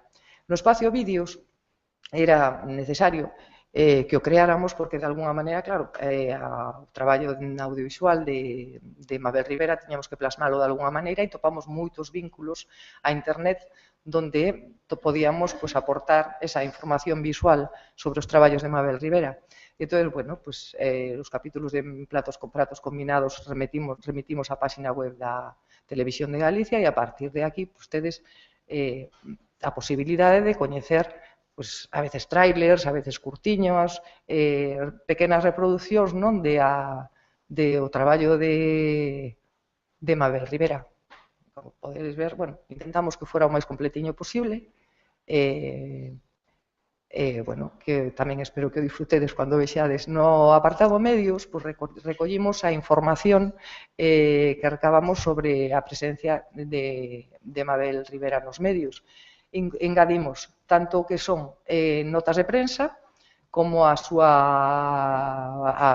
presencia na Televisión de Galicia, que nos permitiron de entrevistas na Televisión de Galicia, en este caso podemos reproducilas porque a Radio Televisión de Galicia nos deu permiso para facelo, e tamén se dá acceso a algunha entrevista que lle realizaron na radio a Mabel Rivera. No espacio Obra Sobre, o que recollemos é textos que se elaboraron sobre... Recollemos algúns fragmentos dos dípticos e dos programas de man de diferentes representacións teatrais nas que participou Mabel Rivera. Sobre todo, procuramos recoller aquelas nas que os textos nos aportan información relevante e engadimos, ademais, digamos, sí, as entradas en dicionarios, onde está incluída Mabel Rivera, e artigos que xa non son tan exactamente, o sea, menos de medios de comunicación e máis de outro tipo de publicacións. En canto na obra D, recollemos unha serie de textos elaborados pola propia Mabel Rivera e que vos convido a velos e finalmente presentarvos o espacio Cronoloxía, en donde o que facemos é recoller que cargue con pequenos textiños, seguindo un pouco a forma de traballo que temos na liña do tempo do propio álbum de mulleres, facer un percorrido sobre a vida de Mabel. Engadimos tamén vínculos de interese e permitimos acceso a documentos, a ligazóns, o sea, moita parte da documentación que compón o total da cartografía é accesible a través desta cronoloxía. Tamén aportamos documentación nova. Existe a posibilidade de moitísimo máis rápido que cada unha destas entradas cronolóxicas ten un textiño e se pode avanzar un pouco no tempo e usando a barrera inferior e nos vamos topando con